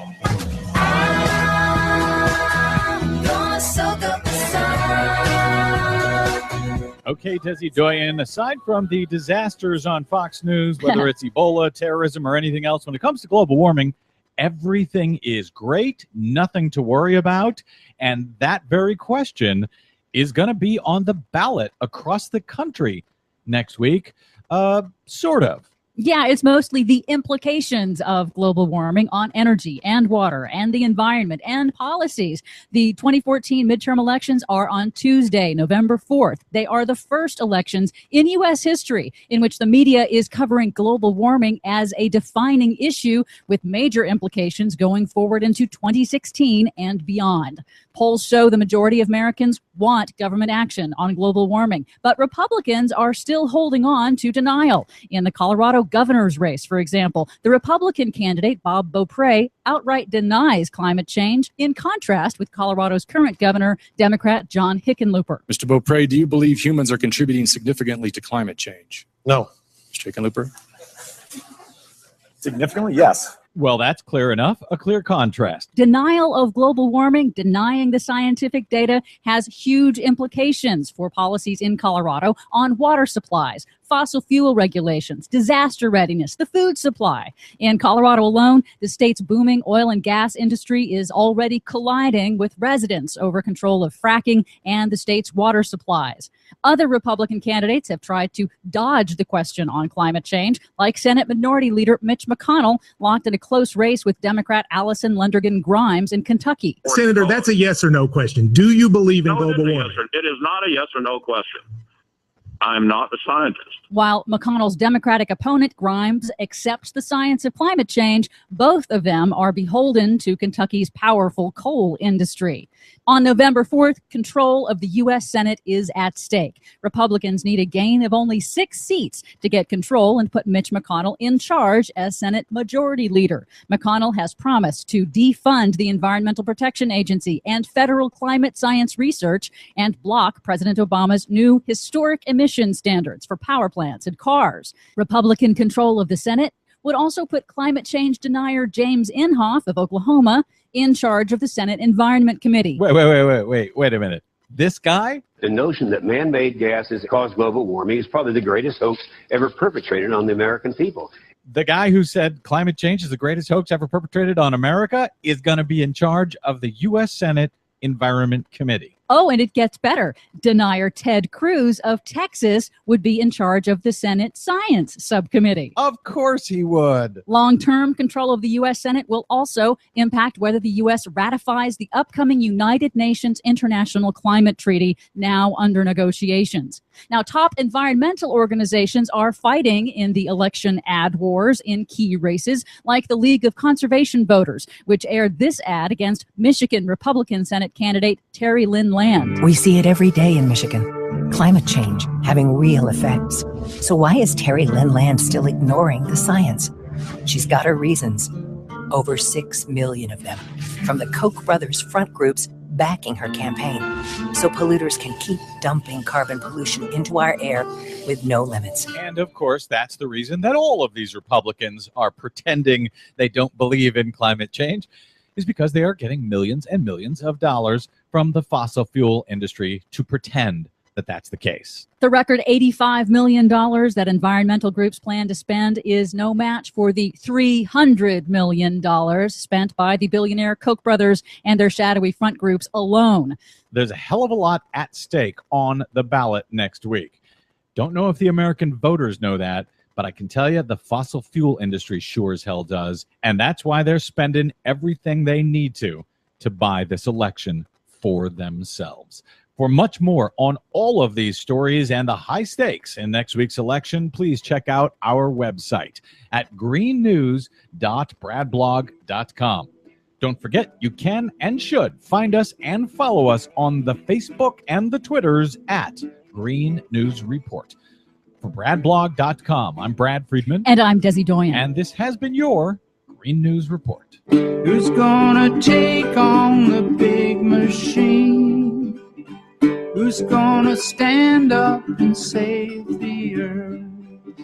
This all starts with you and me.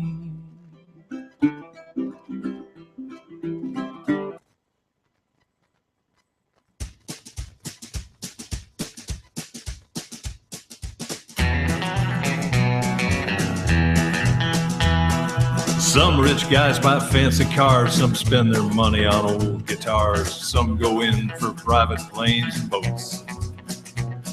Well, I like houses, I own 9, and I drink $6,000 wine, and I'm trying hard to buy your November votes. Yeah, my wristwatch cost me $18. I wear Carhartt clothes when I hunt for ducks, and I even drive around in a beat-up van. But I'm a straight-up, blood-sucking billionaire who hates paying taxes for Medicare, and I bank in the Cayman Islands anytime I can. So Springfield, get out the welcome mat. What this state needs is a plutocrat, a slashing, burning, union-busting guy. I'll hammer and shake that Capitol dome like it's a grandma stuck in a nursing home. Hey, Grandma, it's time to say goodbye. Well, interesting times out in Illinois. Great song about the governor's race out there. At least one of the candidates, the billionaire Bruce Rauner, running against Governor Quinn, which most people I know not thrilled with Quinn, but this guy much worse. In fact, so bad, our good friend Matt Farmer, Chicago lawyer, musician, and also parent, wrote this great song, which is why I've asked Matt to come on and talk a little bit about the song and what's going on out there in the great state of Illinois. Matt, thanks for taking time for us. Rick, always good to talk to you. So what made you sit down and put pen to paper on this one? Well, I don't know how best I can use my talents to contribute toward seeing a result I want in an election. It's tough to get into a financial arms race. I surely don't have the checkbook to do it. To try to oppose a guy who has unlimited money.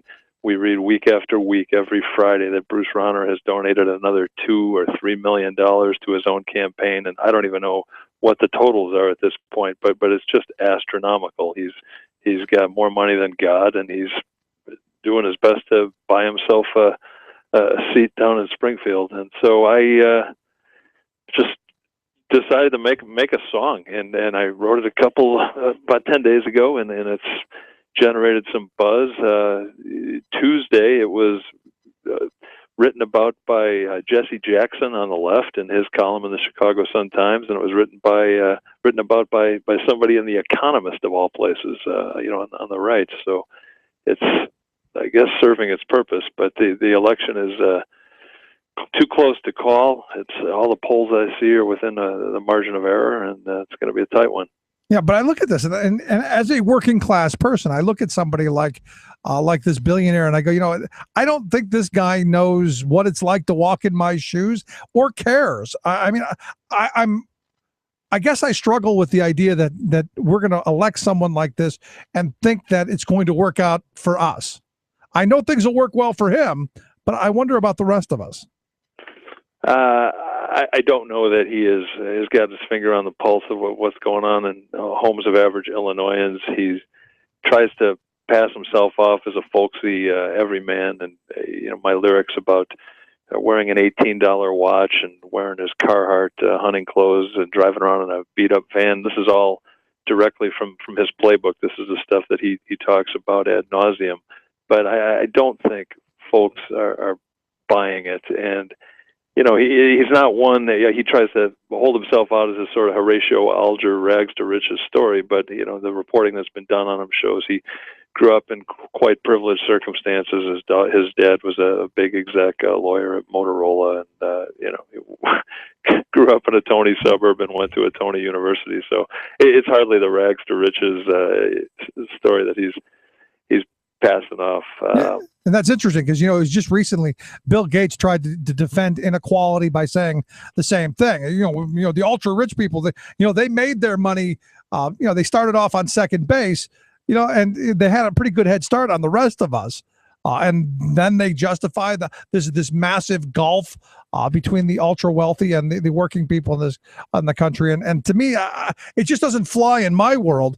And it'll be interesting to see Election Day if it flies in yours.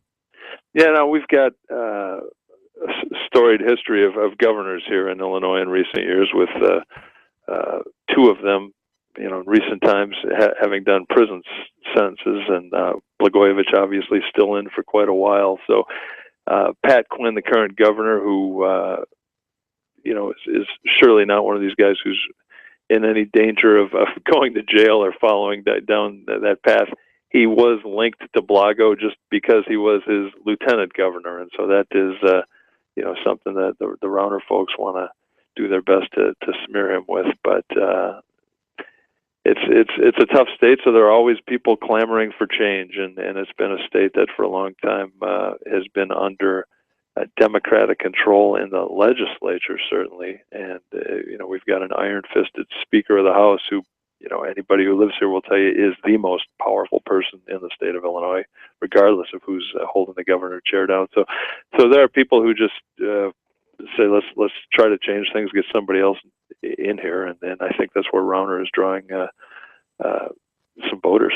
Because Illinois, like a lot of states, has some pretty serious problems. I know pensions being one of them. Much like here in Pennsylvania, I guess you guys followed the same. Didn't bother making contributions for a number of years, and then had the grand collapse in 2008, like the rest of us. Correct. It's a bad situation.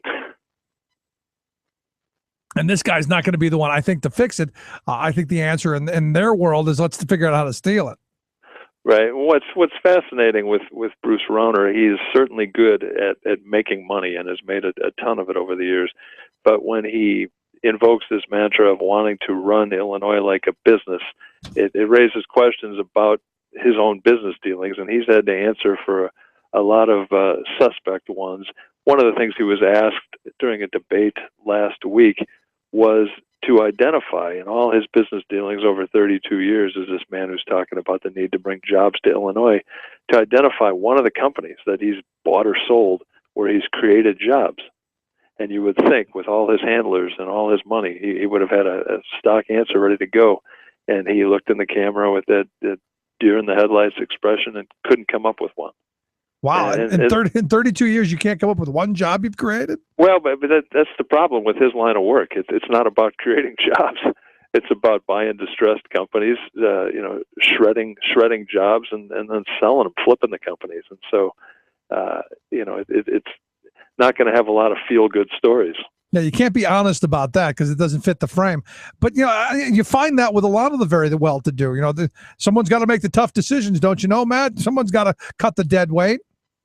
Sure, but I mean, at least, as you mentioned Bill Gates earlier, if Bill Gates ever decided to run for office, he could certainly have a nice story about how his work with Microsoft has helped to make the world smaller, and whatever he's done with his foundations.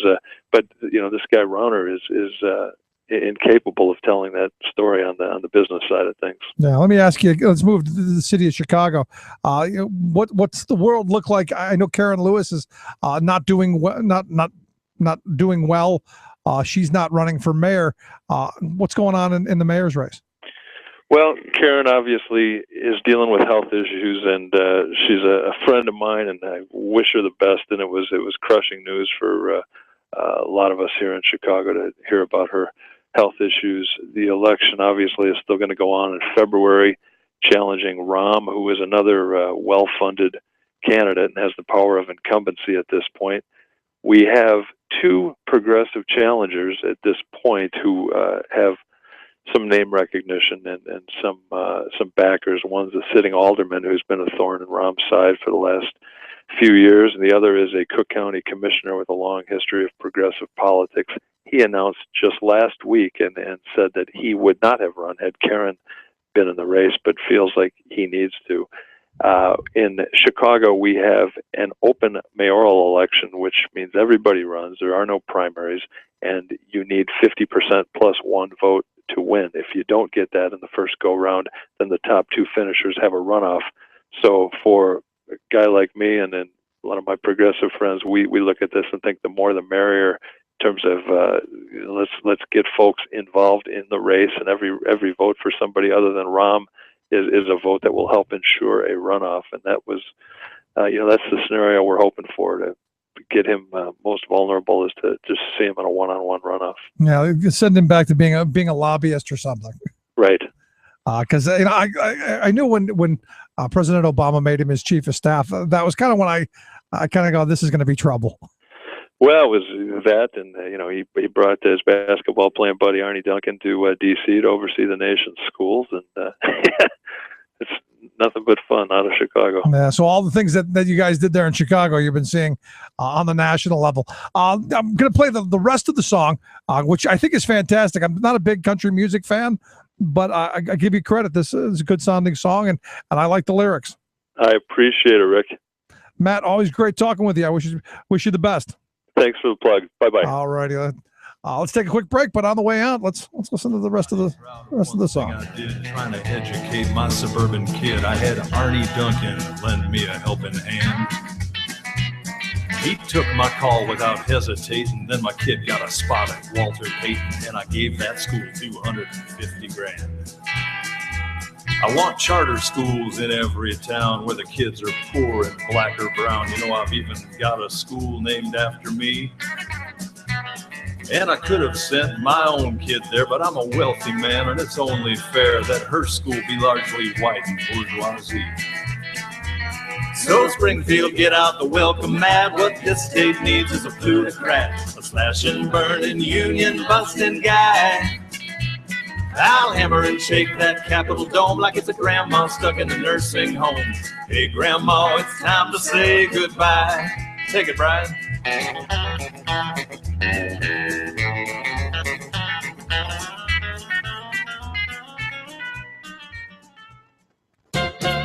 I love groups with the gumption to take on big and do what needs to be done. Can-do groups that can and do. But here comes the little choo-choo that couldn't, the U.S. Congress. Since the earliest days of our U.S. of A., the most basic task of this legislative body has been to keep our national house in good repair, tending to roads, bridges, rail systems, airports, school buildings, parks, internet access, etc. Yet, with a toxic mix of anti-government ideology and fiscal foolishness, Congressional Republicans have recently been blocking every serious proposal to reinvest in America's collapsing infrastructure. The result is an inexcusable drop in maintenance, even as our population has expanded dramatically and the wear and tear on all parts of the infrastructure has created disasters in the making. As one senator says of our increasingly ramshackle House, I've been years. We have not solved one single problem. It's just so frustrating.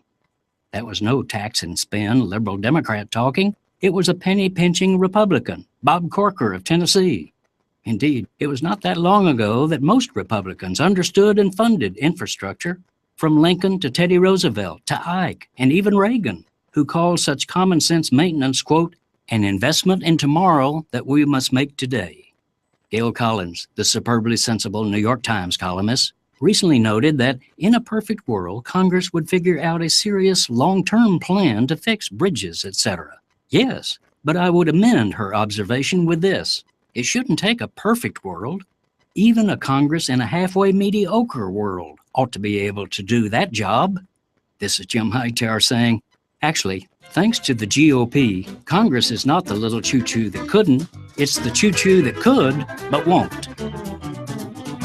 Hightower's commentary is brought to you by the Hightower Lowdown. From Wall Street to Washington, this monthly newsletter reveals who's doing what to whom and why. Check it out, hightowerlowdown.org.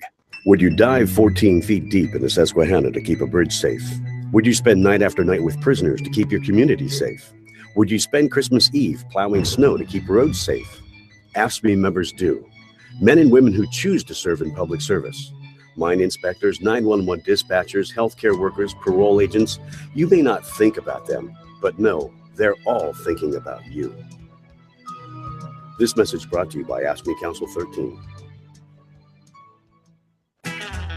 Well, I'm mighty proud of one thing I did trying to educate my suburban kid. I had Arnie Duncan lend me a helping hand. He took my call without hesitating. Then my kid got a spot at Walter Payton, and I gave that school $250 grand. I want charter schools in every town where the kids are poor and black or brown. You know, I've even got a school named after me. And I could have sent my own kid there, but I'm a wealthy man, and it's only fair that her school be largely white and bourgeoisie.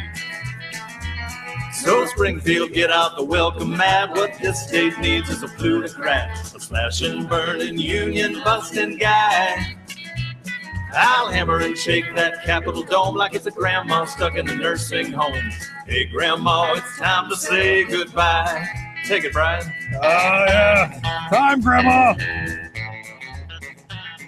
I like it. I like it. I like the part where you got the kid into the special school, the very exclusive Walter Payton School there in Chicago, and then gave $250,000 to the school.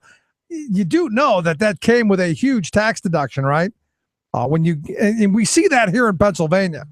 What you see these charter schools doing, and now understand, when you look at the $70 million that the Philadelphia School District operated at a loss with last year, and the charter schools operated with a $117 million surplus. That surplus was all kinds of tax handouts that came from people like this Bruce Rauner, where you donate money to the school, they get it, and then they take a tax deduction off of their taxes and end up costing us more money. So to me, that money should be going into the general pot and then split up. If we're paying for it, we should be getting it. Just seems rational to me. But in the wealth class world, that's how things are done. You use those connections, you get yourself, you get what you want, and the heck with everyone else. Not surprising to me. A little bit more about Artie Duncan and education. One of the things that's always bothered me, and I've talked about this quite often on the program. My fear is we're going to turn K through 12 education into what we've allowed to spring up in the for-profit higher ed world, where you've got all these online programs and all of these different, you can accelerate your degree program. You can be done with an undergrad degree in 6 months, a year, whatever it is, and you could do it in the comfort and convenience of your own home. My fear is you're going to end up like that. And then what worries me is that you're going to end up having to pay for it. If you want to get into the program, you have to pay for it and take out a loan to do it. And I look at today, evidently, the Department of Education just laid out some new rules that could potentially restrict some of the federal money for these for-profit colleges that I talk about. What you find out is that these for-profit colleges, and you know all the names because they're the ones who are running the TV and the radio ads and the newspaper ads and the billboards and all of the gimmickry and all of the, hey, you can do it on weekends or whatever. They account for about 11% of all college students in the country. Yet, they account for 44% of all student loan defaults.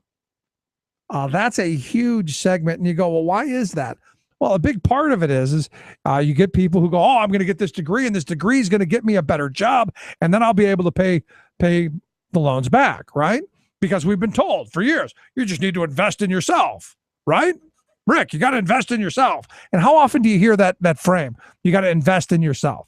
So you take on these huge grants, and what they found, and I guess not surprising, what they have found is that, let's say you graduate with one of these for-profit degrees, and you know the names of them, the billboard schools, you know what they are.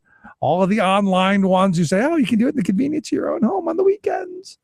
And in a short period of time, what they found is that someone with one of these for-profit college degrees and someone with a high school education, no difference in job opportunities. Really an interesting statement that nothing. And what I find amazing, according to the Department of Education, 99% of the estimated 840,000 students in programs that fall outside the standards that the Department of Education has are for-profit schools. So 99% of all of these programs that are outside the bounds of are for-profit schools. And you've got this stuff. Why? Oh yeah, for profit. Because you find out that somewhere in the 90 cent per dollar range of all of the revenue that go to these schools comes from Uncle Sam, comes from you and me. What they also found, a Senate report recently found that a community college degree costs about $8,000. To get a 2-year college degree from one of these for-profit schools, about $35,000. And what's interesting is as we find out, and this is again back to my charter school argument, you've got these schools that are spending more resource on advertising, spending more money on recruiting, on getting butts in seats. In fact, I saw a report not too long ago that said the for-profit college industry spends about $1 billion every year just recruiting students, who then take out these student loans, hand the money over to the school, and then who cares if the people graduate or not? Their graduation levels are pathetic, and their job placement rates are even more so pathetic. What the most recent study has pointed out is that the median debt load for people who graduate from for-profit colleges as opposed to public colleges, about $13,000 higher. You've got the students who go to these for-profit colleges having more than 4 times the debt load of people who go to community colleges. And, I look at this, and the reality, and we know this. We do. We know this deep down. If it sounds too good to be true, it is. If you think it's a ripoff, it is. And, as we look around and we see what's going on with the K through 12s and the Agora cyber charters, and we see all of these cyber charters and all of these charter schools advertising, and you've heard them. You've walked through the mall and seen their kiosks. You've seen all of this stuff. It's there. You see the bus stop, and it's all over the bus stop, side of the bus, all of this. We've seen it. Those are your tax dollars.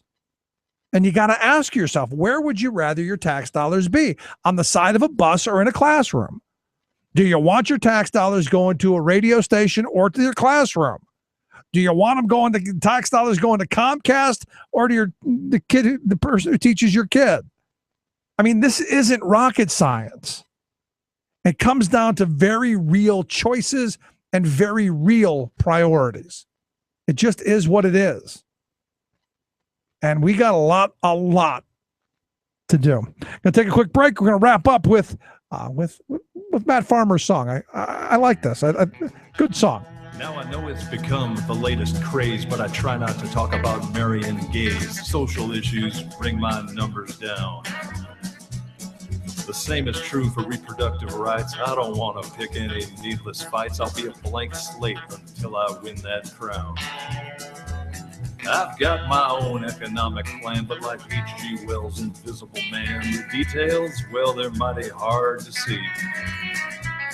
And I do my best to avoid the stage if they want me to talk about the minimum wage, because I'd rather have those people work for free. So Springfield, get out the welcome mat. What this state needs is a plutocrat, a slash and burning, union busting guy. I'll hammer and shake that Capitol dome like it's a grandma stuck in a nursing home. Hey, Grandma, it's time to say goodbye.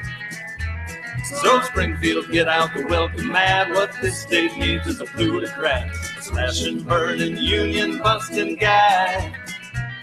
I'll hammer and shake that Capitol dome like it's a grandma stuck in a nursing home. Hey, Grandma, it's time to say goodbye. You're listening to The Rick Smith Show. For more information, go to thericksmithshow.com. If you've missed any portion of the program, you can download the podcast at thericksmithshow.com. You're listening to WIN, Workers Independent News, a production of Diversified Media Enterprises. I'm Doug Cunningham. United Teachers Los Angeles has added faculty at another charter school to the union ranks. 59 teachers and other faculty at Port Los Angeles High School in San Pedro organized a union at the charter school. 86% of them signed an open letter to the charter school board, and a petition was filed Tuesday with the California State Public Employment Relations Board seeking recognition of United Teachers Los Angeles at that school.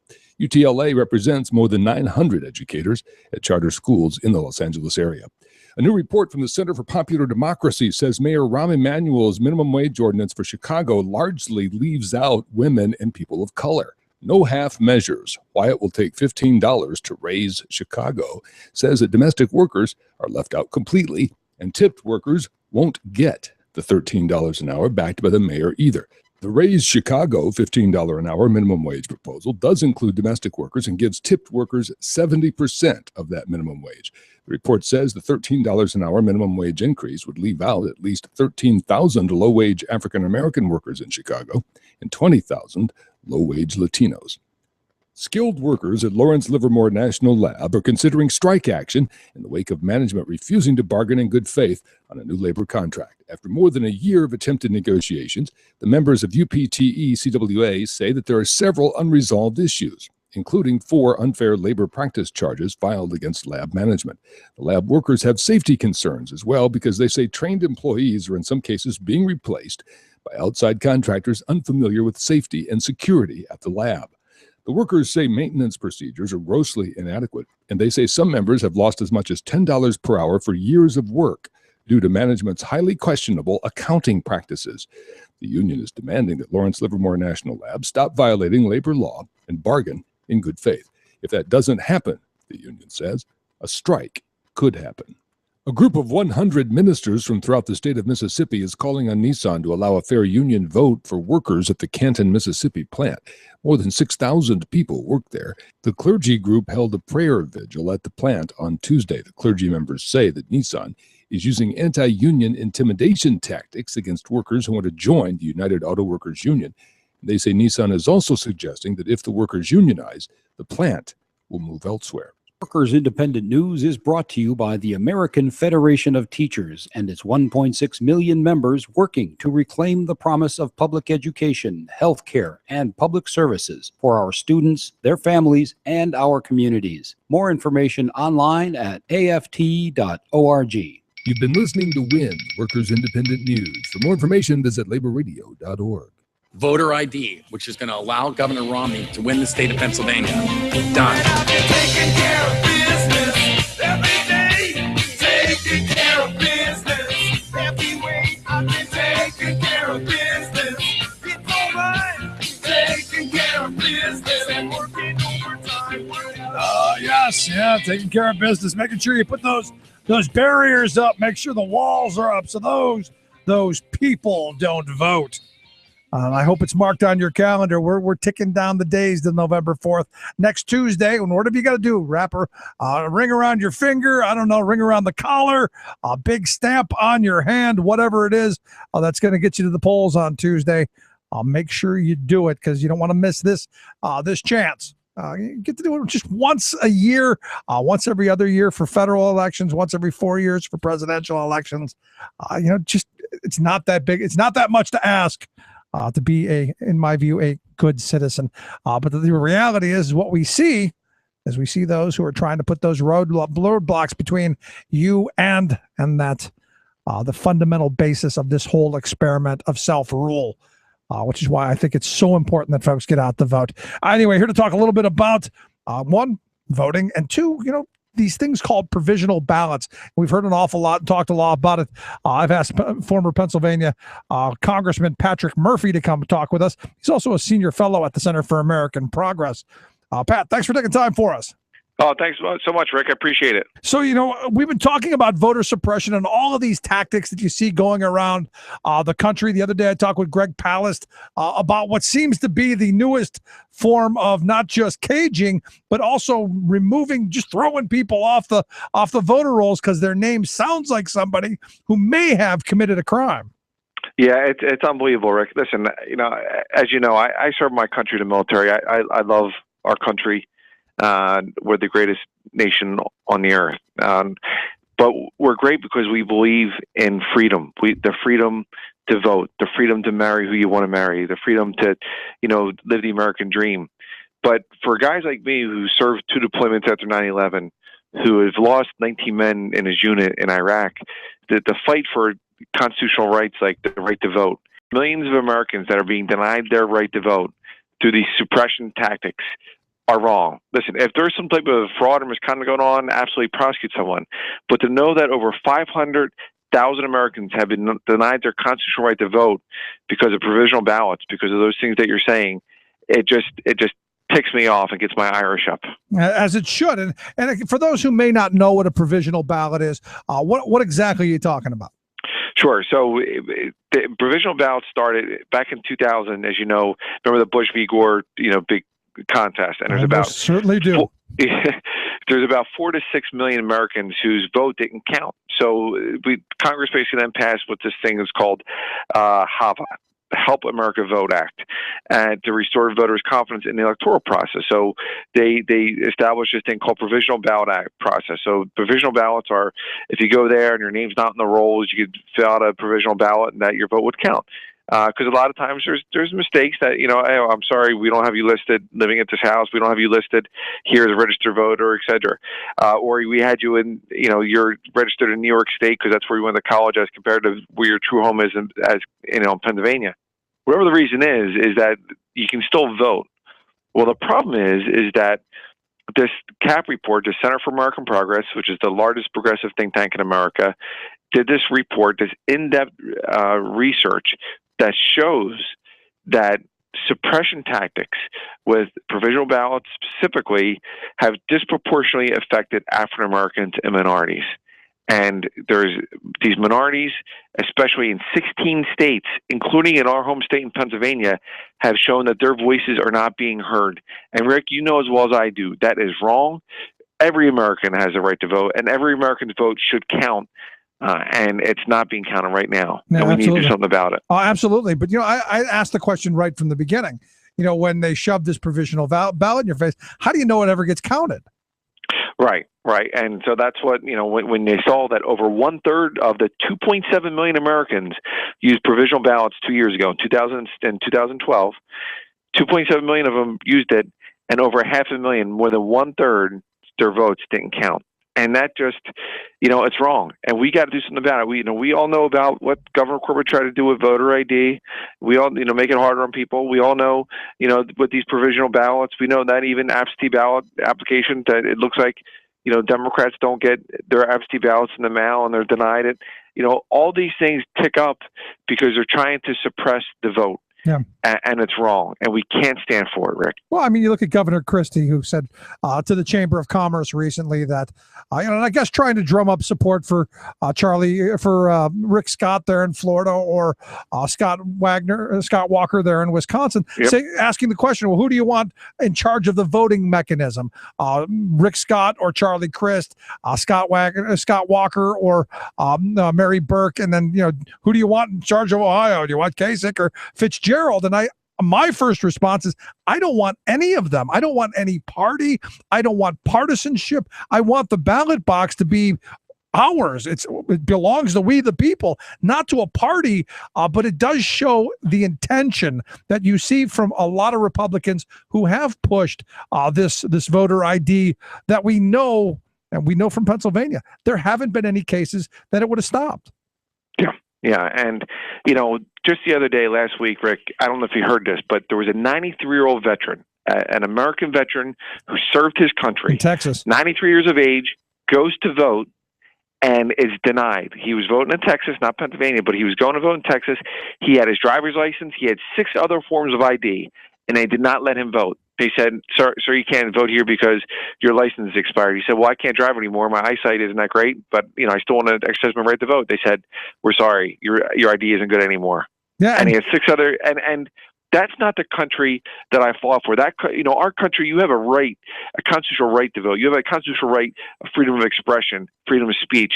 You know, the government should not limit these constitutional rights that we all have. And it's up to all of us to stand up for those, like that 93-year-old veteran who our country's turned his back on. It's wrong, and we should be pissed off about it. I'm with you, but don't you think that the right has done a very good sales job of saying, well, you know, Patrick, you need to have a credit card to rent a hotel room or to rent a car. You know, you need to have identification, so we know who you are when you go to buy that bag of Cheetos with your credit card. You know, you need to have that ID. They've done a really good sales job, I think. Right, because listen, I get it. Every American's busy and all that, but you know, you do not have a constitutional right to a credit card. There you go. You have a constitutional right to vote if you're an American, and these 500,000 Americans who have been denied their right to vote, according to this Center for American Progress study, should speak volumes to the suppression tactics that the Republicans are doing. And I will tell you that, you know, if you continue to look the other way, and well, it's someone else's whose votes are being taken away, pretty soon they're going to start coming after your constitutional rights. They're going to start making sure that they're jamming you up, and that's not right. And let me tell you something else, Rick. As you know, 2010 was a tough year for Democrats. We lost 63 congressional seats in 2010. Do you know what the voting rate was, the voter turnout? Only 39% of Americans voted in that midterm election. And that was high. And that was high. And so it looks like it's going to be lower this time. You know, for your viewers out there who are in Pennsylvania and elsewhere, you know, so much is at stake. It's not just the governor's race in Pennsylvania. It's not just these congressional races. It's state senate races like John Kane in Delaware County, who's a great guy, who's been a great leader in our community, and it's an open seat, and he has a fighting chance to win that thing. And we need to do all we can to get out the vote for people like him and people like Tom Wolf and up and down the ticket. Yeah, I'm with you, and I'm hopeful that there's an opportunity to at least, you know, while taking the governor's mansion, maybe flip in the Senate as well, so that we have at least an opportunity to move the Commonwealth here in Pennsylvania forward. Because, you know, one party rule didn't work out really all that well in the last 4 years because nothing got done. Nothing. Right. Nothing got done. You're absolutely right. And that's why we need to make sure we're doing all we can to get our Commonwealth back, to put it back on the right track, to create jobs here in America and in Pennsylvania, to make sure that we are making the economy grow for everybody and not just the wealthiest 1%, to make sure that we, you know, don't have a governor that tells women to just close your eyes and look the other way, you know, when their privacy is being invaded. You know, that's not the Pennsylvania that we all know and love. And it's our duty to vote on Tuesday. And let me tell you something else real quick. You know, I have a lot of friends. I think, you know, Rick, you know, I'm a proud Democrat. My wife is Republican, so I have a mixed marriage. But if you don't vote on Tuesday, you don't have a right to complain. You have a duty to vote. You have a duty to vote, whether you're a Democrat, Republican, or independent. Vote. Let your voice be heard. And if you don't vote, you have no right to complain as an American. I'm with you. But to me, you know, that sales pitch that they've done cheapens, I think, the vote, because I truly believe to my core that it's the fundamental building blocks of this amazing experiment known as the United States of America, this fundamental building block of self-rule that they've, in my view, really cheapened.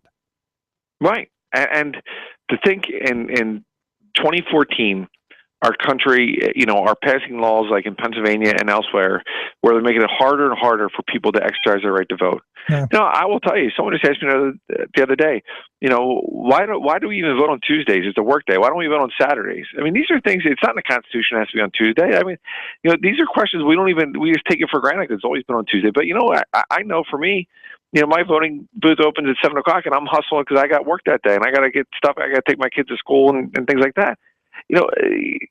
We should be thinking how can we make it easier? Could we have early voting like they have in Texas and elsewhere? Could we do things like where, when you register for your driver's license, you can register to vote, motor voter bills, and can you do it online? Can you do it via mail? I mean, we should be making it easier, not harder. And unfortunately, in states like Pennsylvania and in 15 other states, we're making it much harder on everyday Americans to exercise their constitutional right to vote. Yeah, I'm right there with you. With all of this technological advancement, you would think that there would be an easier way and more convenient way, especially as people are working longer and harder and the opportunities seem to be lessening, that we would encourage more people to vote. But the difference is, and I go back to a quote from Paul Weyrich, the guy who founded the Heritage Foundation, who was talking to 20,000 Baptist ministers back in 1980 and asked them, do we want everyone to vote? And he said he doesn't want everyone to vote because he believed his leverage and the leverage of his ilk went up as the voting populace went down. And it does ring a little true when you hear Tom Corbett in 2010 say, if we can hold the vote down in Philadelphia, we'll do just fine. Right. And Rick, at the end of the day, if you're not trying to talk about the issues, and if you have ideas that you can't run on, that means your ideas suck. that means that you should go back. Maybe this isn't the right profession for you, because if you can't stand your own 2 feet and make an argument about the direction you want to move the Commonwealth, then you're not maybe cut out to be governor anymore. Well, that's maybe, and that's why Tom Wolf, he has a plan to bring manufacturing back to Pennsylvania. That's why people like John Kane wants to fight for everyone and really make sure that we have balance back, and it's not just about the wealthiest 1% of Americans. And we all got to do our own part out there. Yeah, well, the amazing thing is, no matter who the next governor is, you can't do any worse than this governor has done, because we are 50th in job creation, dead last. There's nowhere down to go. Yeah, no, you're absolutely right. Last question: when are you getting back in the ring? No, don't. My wife will kill me if I get back anytime soon. Listen, I was an honor to serve my country in the military. It was an honor to serve 2 terms in the House of Representatives down in Washington, D.C. for the great people of Bucks County and Montgomery County and a slice of Philly. But, I'm the assistant hockey coach for my son's Grizzlies hockey team in Bristol. And my 7-year-old daughter and I, she goes to work with me on Saturdays when I'm at the Barnes & Noble getting things done. I'm serving, in different ways. I'm serving as a senior fellow at the Center for American Progress. I'm a lawyer, Fox Rothschild. I'm also, I host my own TV show at MSNBC. It's called Taking the Hill. It's the only national security and veterans policy show in America. So, I'm keeping busy. And by the way, Rick, I appreciate you gave me a shout out on Twitter. My handle's at Patrick Murphy, PA. But, I have a Facebook page, Patrick Murphy for PA. I'm out there fighting a good fight. But we all got to step up. I'm not going to put my name on the ballot anytime soon. I never ruled out in the future, but I'm trying to help great Americans like Tom Wolf and John Kane and others hopefully be elected into office. Well, good on you, and I look forward to having you back on the program again sometime real soon. Thanks, Patrick. Thanks, Rick. God bless you, buddy. Thanks so much. Let's take a quick break. Right back. Stick around. You're listening to The Rick Smith Show. For working people from the top. Turn out for what? Turn out for what? I'm Darren, and I'm turning out for education. I'm EJ, and I'm turning out for marriage equality. My name is Lil Lena, and I'm turning out for reproductive rights. Turn out for what?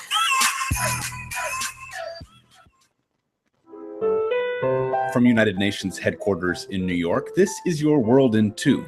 I'm your host, Luke Vargas, with the Talk Radio News Service. We begin in the Hungarian capital of Budapest, where tens of thousands marched Tuesday to protest legislation that would tax internet use. The original tax bill presented by Prime Minister Viktor Orban would have charged internet users around 60 cents for every gigabyte of data used. That proposal sparked protests over the weekend and has since been modified so that internet service providers would pay fees for each user on their network. That so-called indirect tax would likely be passed along to internet users in the form of higher service charges. UN experts have in the past endorsed the notion of a right to the internet, and in 2012, the UN Human Rights Council passed a resolution, agreed to by Hungary, that, quote, called upon all states to promote and facilitate access to the internet. Asked today whether Secretary General Ban Ki-moon supports that universal right to the internet, his spokesman, Stefan Dujarric, offered the following. The right to access to information is a basic and a critical right. And I think in today's world, that would include the right to access to the internet. It hasn't been a great year for Nigerian President Goodluck Jonathan in the global court of public opinion. The militant group Boko Haram has continued its campaign of terror across the country's north, and corruption in both the military and armed forces is believed to be hindering the state's ability to react to a range of issues. But there are some bright spots domestically. Economic growth remains steady despite falling oil prices, and the country scored a diplomatic success by earning a 2-year UN Security Council seat last year. Those successes are likely what drove President Jonathan to announce today he'll seek re-election this coming February.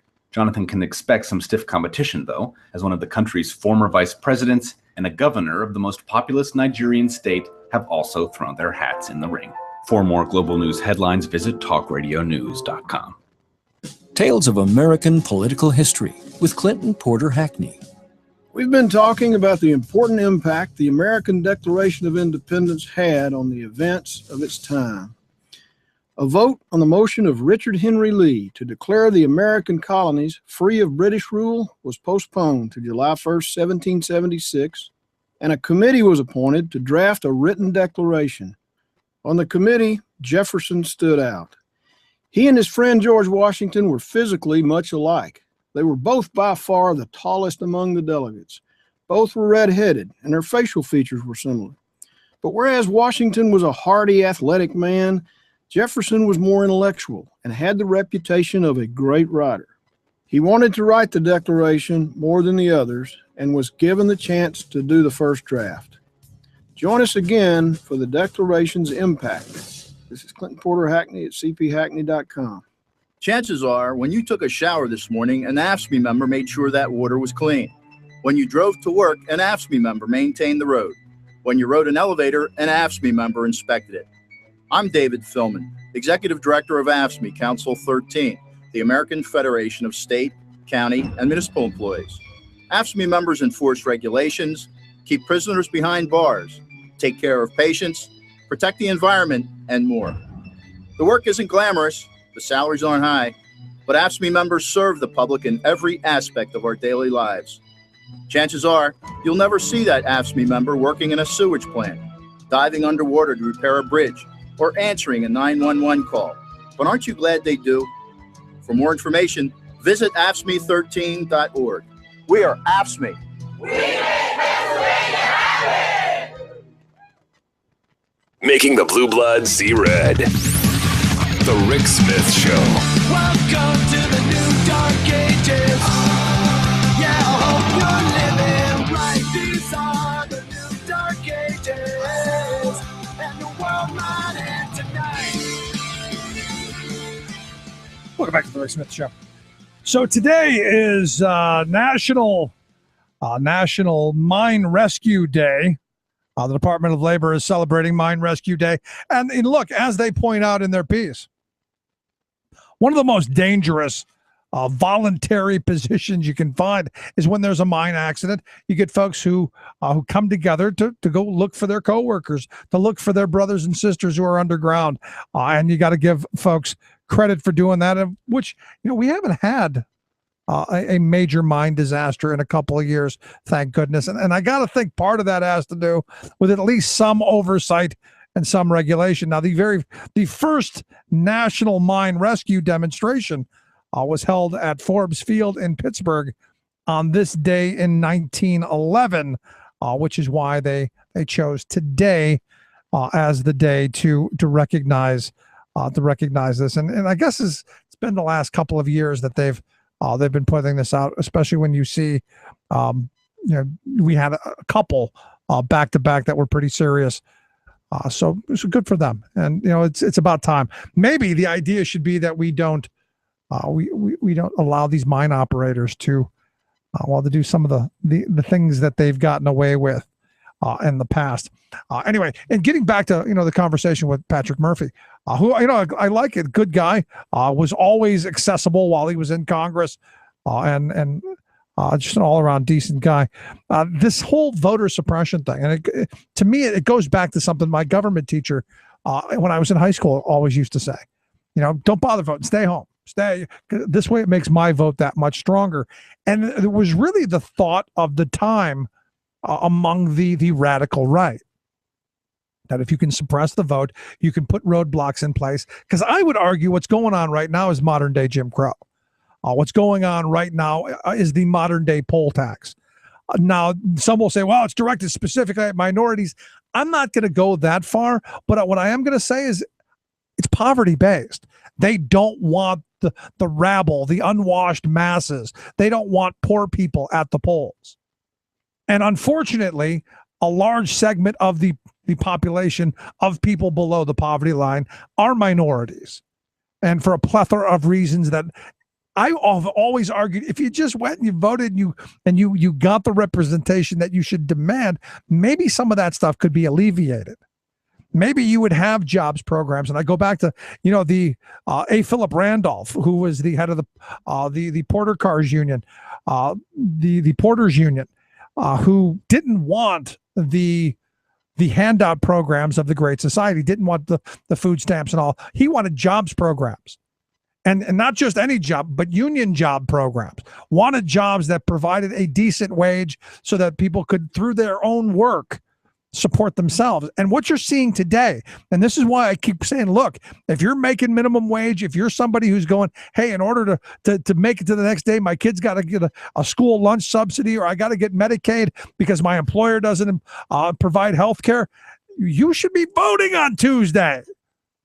These are the folks that really need to be out in full force, especially in these midterms, because like Patrick Murphy said, 2010, you saw about 39% of the people vote. That was a high. That was really a high, which is why you had that crazy swing, which is why you have these big swings during the midterm elections, because only. And I don't know why this is. I don't know how we've gotten into the habit of only voting in presidential elections in large numbers when we know the presidential election doesn't have an awful lot to do with our daily lives. Our state representatives have a lot to do with what we do. The person who's sitting in the county commissioner's chair has a lot to do with our daily lives. Our local town mayors, our local is where it's at. That's where the direct effect on our lives happen to be. Yet we vote in the smallest number in those elections, and it's always left me scratching my head, going, I don't get it. Those are what directly affect your life. And these midterms, right there, these midterms are just that. They're the elections that really matter. Now, as I pointed out earlier, these midterm elections and the study after study have pointed this out. It seems that those in the upper middle and above, those are the people who are voting. People who are economically doing well. Those folks vote in a much higher proportion than do people from the middle of the spectrum down. And I go back to my grandparents' generation. My grandfather's generation, they voted in much higher levels from the middle down, especially in the middle, and they voted with their unions. What the right has done masterfully is they've split unions in half. When I was a Teamster, we had all the Meesters, and they wow, I'm making good money, I'm a Republican now, without really realizing that the reason you're making good money is the union that the Republicans want to kill. And it's those policies, those deregulation, those free trade policies, both Democrat and Republican. One of my greatest fears is we end up with a Republican Senate on the national level, and then here come the free trade agreements. That's a huge problem and a huge concern of mine. Just is what it is. Going to take a quick break. Right back. Stick around. You listen to The Rick Smith Show. We're working people. Come to talk. We want the world and we want it now. We're going to take it anyhow. We want the airwaves. Not right wing, just right. The Rick Smith Show. Stay alive. Climate change and election 2014. Mitch McConnell is fighting back, fighting hard, opposing regulations on coal. The high stakes on energy. Let's shut down the federal EPA. The environment. The Republicans are having to try to greenwash themselves in purple states. And global warming. If the radicals take control of the United States Senate, there will be no movement on climate change. Climate change on the ballot. All of that and more straight ahead. From BradBlog.com, I'm Brad Friedman. And I'm Desi Doyen. Stand by for 6 minutes of independent green news, politics, analysis, and snarky comment. Not only is the ice not melting, more polar bears are alive and happy today than we've had in 100 years. Life is good, Miss Kelly. I got to tell you, life is good. Yes, on Fox News, life is good. This is your Green News Report. These aren't the droids you're looking for.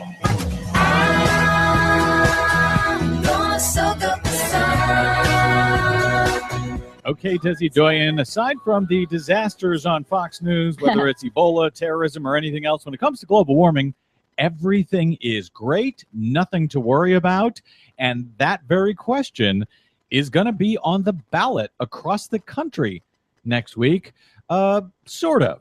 Yeah, it's mostly the implications of global warming on energy and water and the environment and policies. The 2014 midterm elections are on Tuesday, November 4th. They are the first elections in U.S. history in which the media is covering global warming as a defining issue with major implications going forward into 2016 and beyond.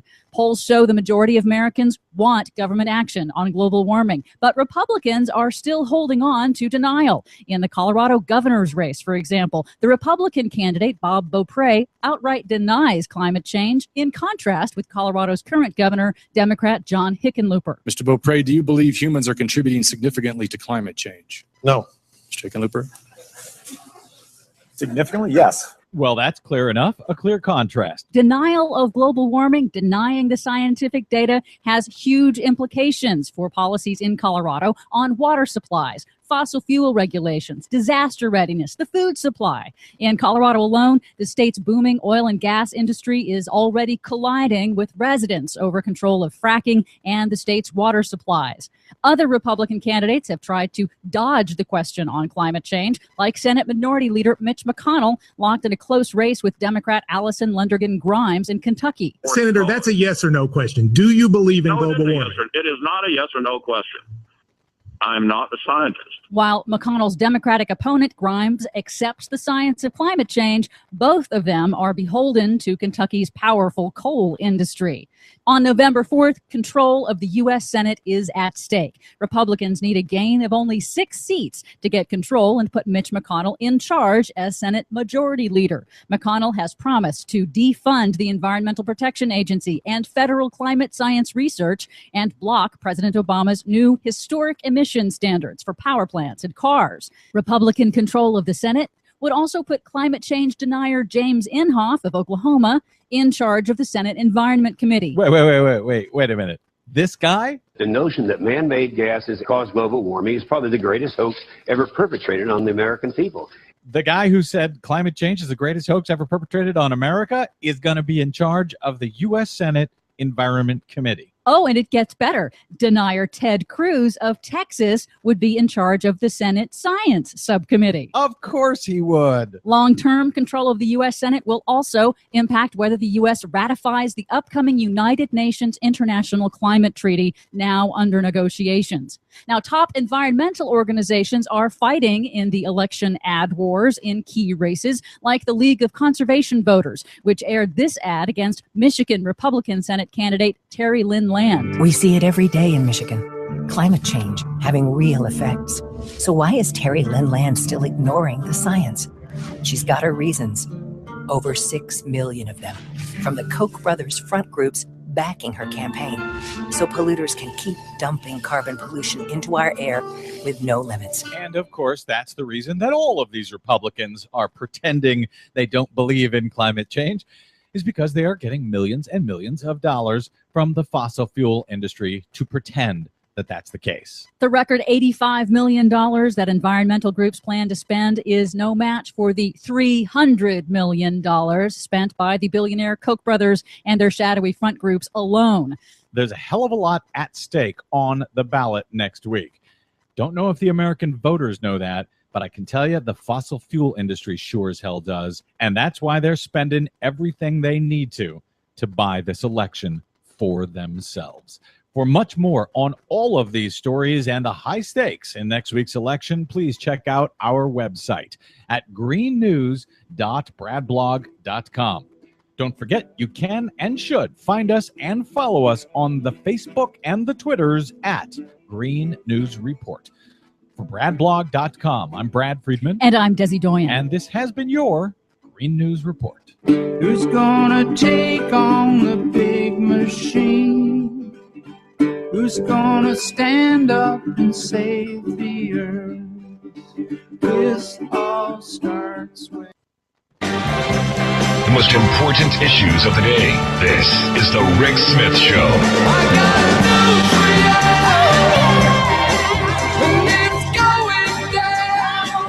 Oh, yeah. Under the heading of, with friends like these, who needs enemies? A Yonkers man, this just kind of cracks me up. A Yonkers man evidently called the Secret Service, dialed 911 to report an acquaintance, a friend of his, was planning to go to New York back in late August with 2 assault rifles and kill the president. That's what this guy did back in late August. Because, hey, good God-fearing countryman. Turns out the guy wasn't actually plotting to kill the president. He was just dating someone that the Yonkers guy wasn't thrilled with, and decided that this might be a good way to keep the two apart. Wow. Anyway, let's find out what's going on around the world and in Washington, D.C. Bob Ney, Talk Radio News Service. Bob, thanks for taking time for us. Thanks, Rick. So have you ever thought of calling the police and turning someone in to maybe you think they were attempting to kill the president just to break them up? Wow, that's really amazing. Twisted. I've heard of 100 ways to dissolve somebody else's relationship, but that one stretched it. Yeah, well, now he's facing a situation where he's out on $25,000 bond, could face a maximum sentence of 5 years in prison. So good for him. Well, maybe they can, if he was trying to break a couple up, they could jointly visit him in prison on visiting day. and laugh at him? Mm-hmm. Did you see the Apple story today?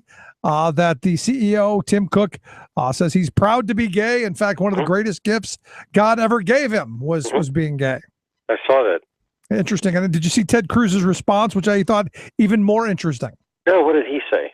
He said those are his personal choices, and that he loves his iPhone. What did they ask Ted Cruz for? Well, they were talking about same-sex marriage and if it's constitutional and all of that, and he went back on the whole rant of it should be the states' rights, but he also went on another weird kind of statement. He goes, Tim Cook makes his personal decision and that's his life.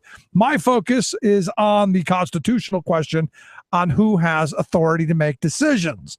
He says this is something we've seen over and over again, which is the federal government and federal courts deciding that they don't trust the people. They look down on the people. They don't trust us to make decisions about our lives. And I would argue that people like Ted Cruz don't trust people to make decisions about their lives, to marry whomever the hell they love. Well, and there's certain issues.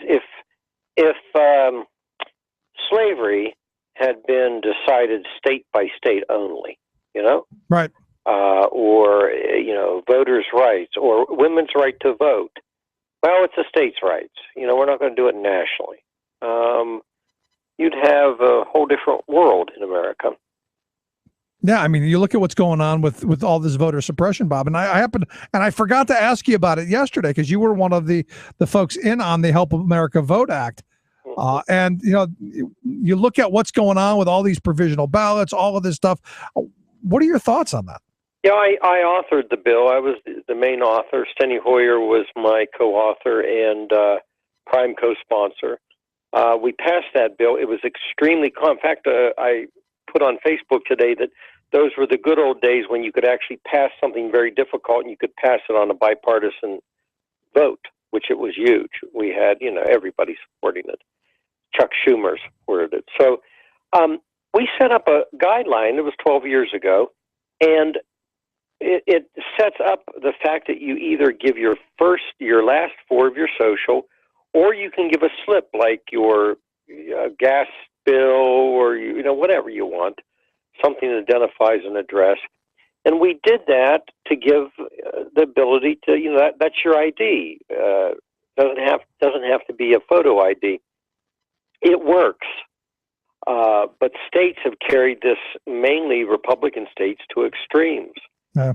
And the purging lists, they're purging, but they don't have any reasonable ability to justify the purging. It's not like if you're off the rolls for 4 years in Ohio and you don't vote, yes, you can be removed because you didn't vote. But this is removing because of names, and they might have a name that has a different middle initial, and they're removing it because the two last names, Menendez, let's say, are the same in two different states. Yeah, I looked that up myself, and I looked at one of the cross checklists, and evidently my name is on the list of, there's like 7 or 8 of me that could be removed because I may have lived in another state. In fact, there's one that's identical to my name because, look, Smith's it's the most common last name in this country. So there's got to be at least a couple of me running around, right? Right. And so the Help America Vote Act, that Steny Hoyer put a release out on it yesterday, praising the act. It's worked. It was a great guideline that really took care of disenfranchisement. It took care of the provisional votes. It took care of a lot of issues, including IDing. And you sign an attestation that you're a citizen. Now, the point is, you don't throw just people off because you suspicion that they're not a citizen. You have the ability to legally go after them if you have some reasonable belief that they aren't a citizen. They've signed. Right. So really, the system's intact, and this is just all mechanics trying to throw people off ballots, which you should try to get their vote, not throw them off the vote. Well, if you can't get it, you better throw them off because that's how they're going to win.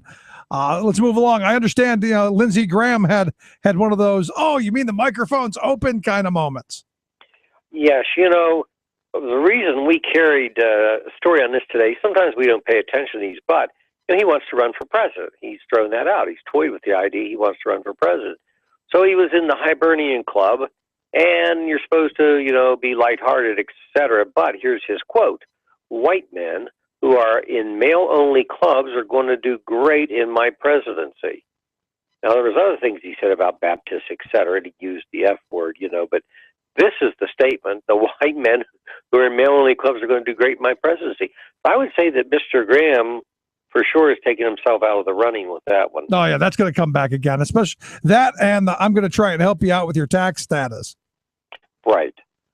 And I guess honesty, maybe he's going to run the Jesse Helms kind of campaign, or no, Jesse Helms, right? It wasn't, or was it Strom Thurmond? Well, Jesse Helms more really. Strom Thurmond years before Jesse Helms, even to the day he left. Yeah, well, maybe that's the campaign that he wants to run. It's going to be that solidly white campaign. I just thought it was interesting. And, of course, somebody taped him and then passed it on.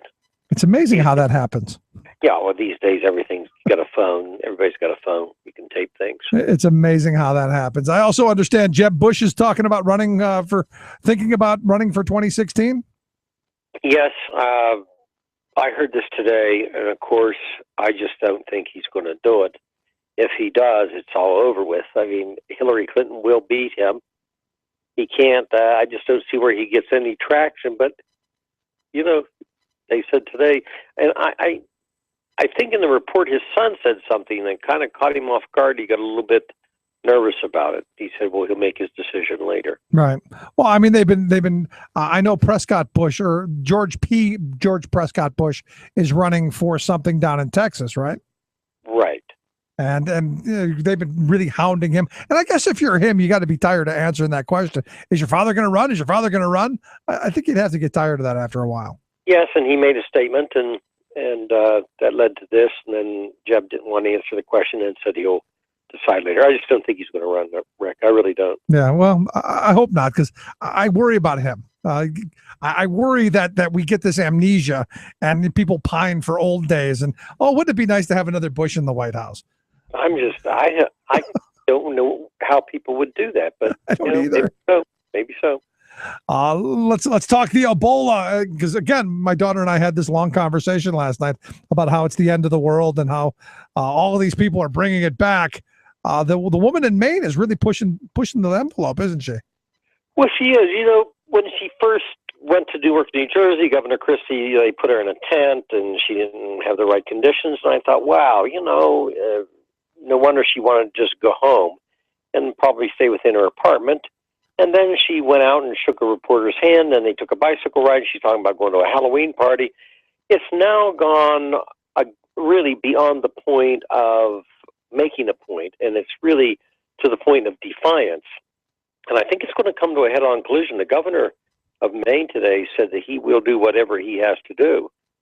And so she's really been pushing this. Then I thought to myself, if my neighbor came back and had been down there, came into the airport and had a fever, and you need a 21-day incubation period, in case it comes, you need to be quarantined.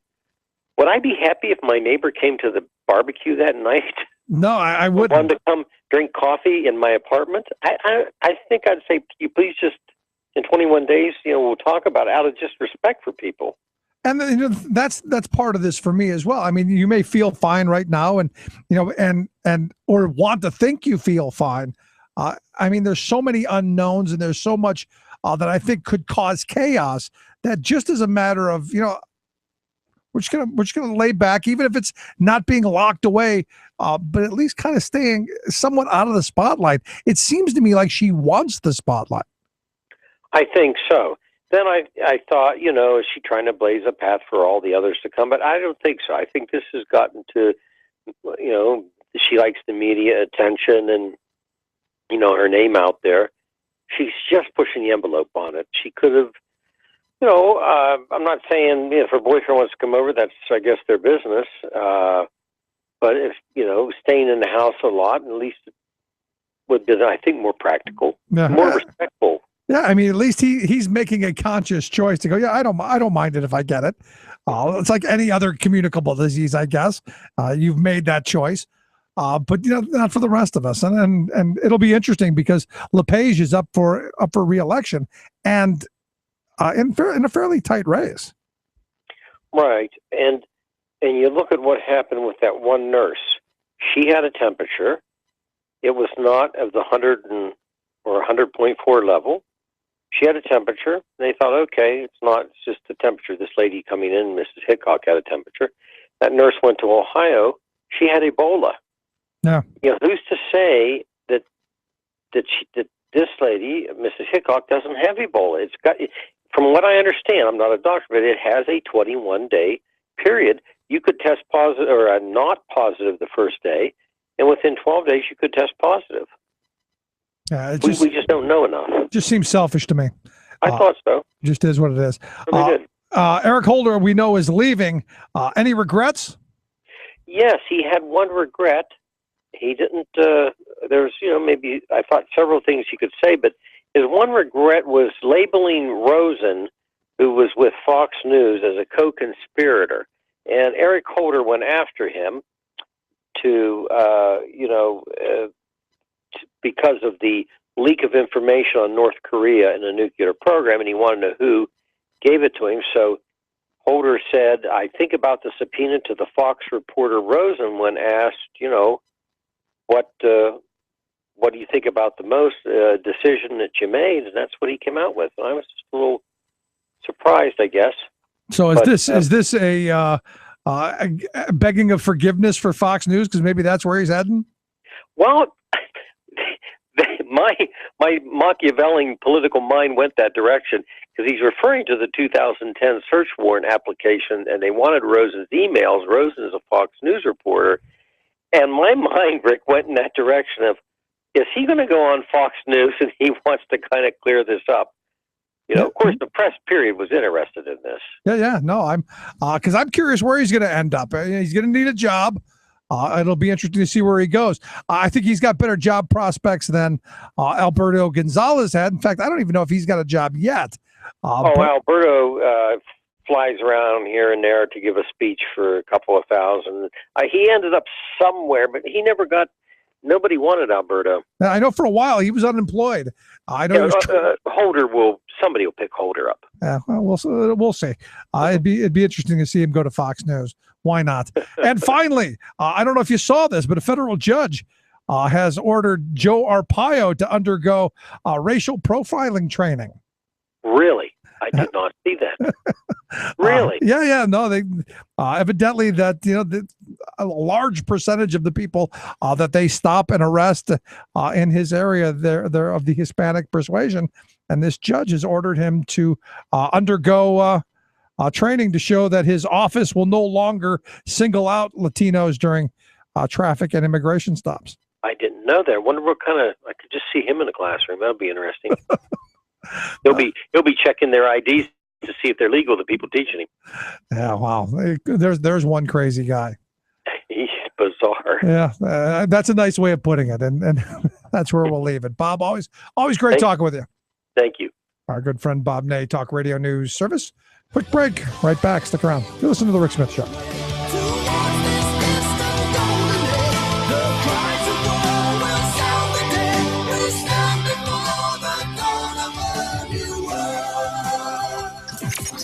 Radio of, for, and by we the working people. The Rick Smith Show. I love groups with the gumption to take on big tasks and do what needs to be done. Can-do groups that can and do. But here comes the little choo-choo that couldn't, the U.S. Congress. Since the earliest days of our U.S. of A., the most basic task of this legislative body has been to keep our national house in good repair, tending to roads, bridges, rail systems, airports, school buildings, parks, internet access, etc. Yet, with a toxic mix of anti-government ideology and fiscal foolishness, congressional Republicans have recently been blocking every serious proposal to reinvest in America's collapsing infrastructure. The result is an inexcusable drop in maintenance, even as our population has expanded dramatically and the wear and tear on all parts of the infrastructure has created disasters in the making. As one senator says of our increasingly ramshackle House, I've been here 7.5 years. We have not solved one single problem. It's just so frustrating. That was no tax and spend liberal Democrat talking. It was a penny-pinching Republican, Bob Corker of Tennessee. Indeed, it was not that long ago that most Republicans understood and funded infrastructure, from Lincoln to Teddy Roosevelt to Ike and even Reagan, who called such common sense maintenance, quote, an investment in tomorrow that we must make today. Gail Collins, the superbly sensible New York Times columnist, recently noted that in a perfect world, Congress would figure out a serious long-term plan to fix bridges, etc. Yes, but I would amend her observation with this. It shouldn't take a perfect world. Even a Congress in a halfway mediocre world ought to be able to do that job. This is Jim Hightower saying, actually, thanks to the GOP, Congress is not the little choo-choo that couldn't. It's the choo-choo that could, but won't. Hightower's commentary is brought to you by the Hightower Lowdown. From Wall Street to Washington, this monthly newsletter reveals who's doing what to whom and why. Check it out, hightowerlowdown.org. Would you dive 14 feet deep in the Susquehanna to keep a bridge safe?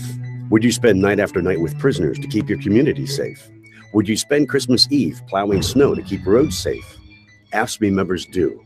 Men and women who choose to serve in public service. Mine inspectors, 911 dispatchers, healthcare workers, parole agents. You may not think about them, but no, they're all thinking about you. This message brought to you by AFSCME Council 13. Would you dive 14 feet deep?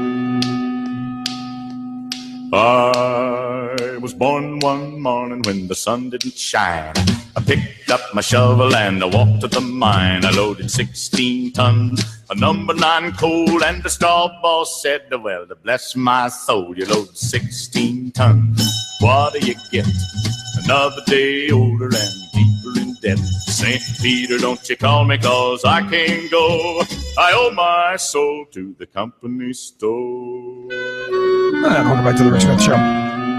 Check out the website, thericksmithshow.com. Questions, comments, something on your mind, you can email me, Rick, at thericksmithshow.com. So lots of interesting stuff going to come up on November 4th. Lots of gubernatorial races to look at across the country. Wisconsin, going to be interesting. It's a toss-up at this point. The polling within the margin of error.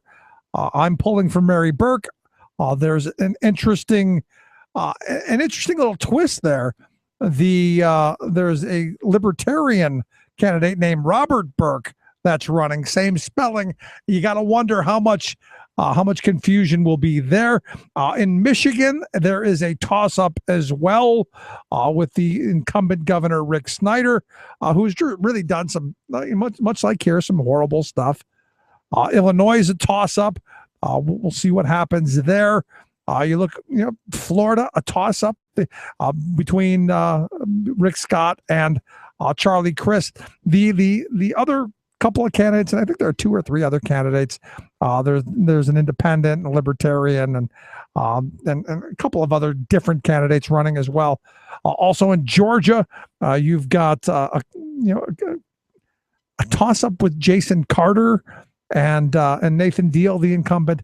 So interesting stuff. And also in Maine, I mean, the Democrat Mike Machad, the union guy, running against the union buster LePage. It'll be interesting to see where that goes. They're also looking at the gubernatorial race in Massachusetts as a toss-up, which, again, it comes down to, as all elections do, who gets their supporters out.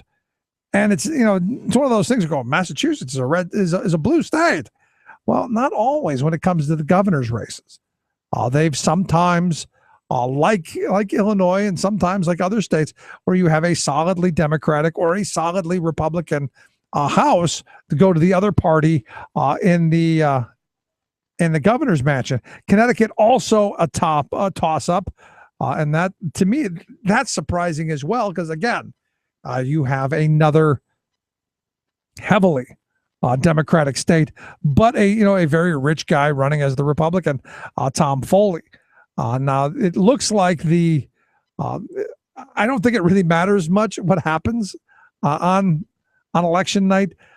I think the Republicans are still going to hold the majority of governors across the country, but we'll see. We'll see what happens on election night. There don't seem to be other surprises. A lot of the states are pretty already decided. Those were the ones that, along with Colorado and of course Kansas. And Kansas used to be a solidly red state, but thanks to Sam Brownback, who really has done a horrible job as governor. And you knew that because of the ideology. You knew the whole, we're going to give more money to the big corporations and the beggar thy neighbor economic development that they're doing. That's just killed the greater Kansas City area, because you got a whole bunch of people from Kansas City, Missouri, skipping the border to go to Kansas City, Kansas, where you're not really creating any jobs. You're just shifting them around. So it'll be interesting to see where that goes. And in the Senate, a couple of key races that, obviously we're going to be watching that could tilt the Senate in the U.S. I'm shocked. I mean, literally, I'm shocked that New Hampshire is considered a toss-up with the carpetbagger Brown going up to New Hampshire, the former senator from Massachusetts going up to New Hampshire. I'm surprised at that. The North Carolina election will be interesting to watch if Hagan can hold on to that seat. Georgia, can Michelle Nunn step in? Not really a liberal Democrat, but somewhere to hold the seat.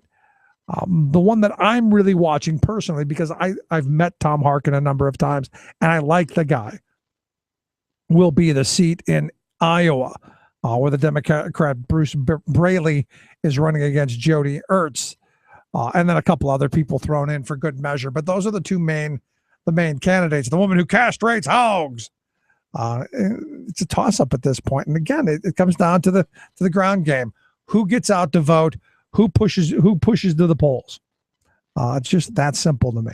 So it'll be interesting to see where things go. I'm looking forward to election night. I hope it's on your schedule. Put it on the calendar. Thanks for being here. We'll look forward to talking to you again tomorrow.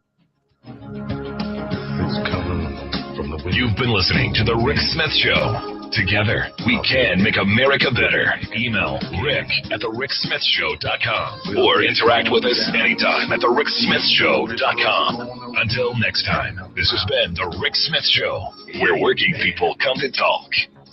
It's color like the time flood beneath the lunar sway, imperial, mysterious, in amorous array. Democracy is covered to the USA.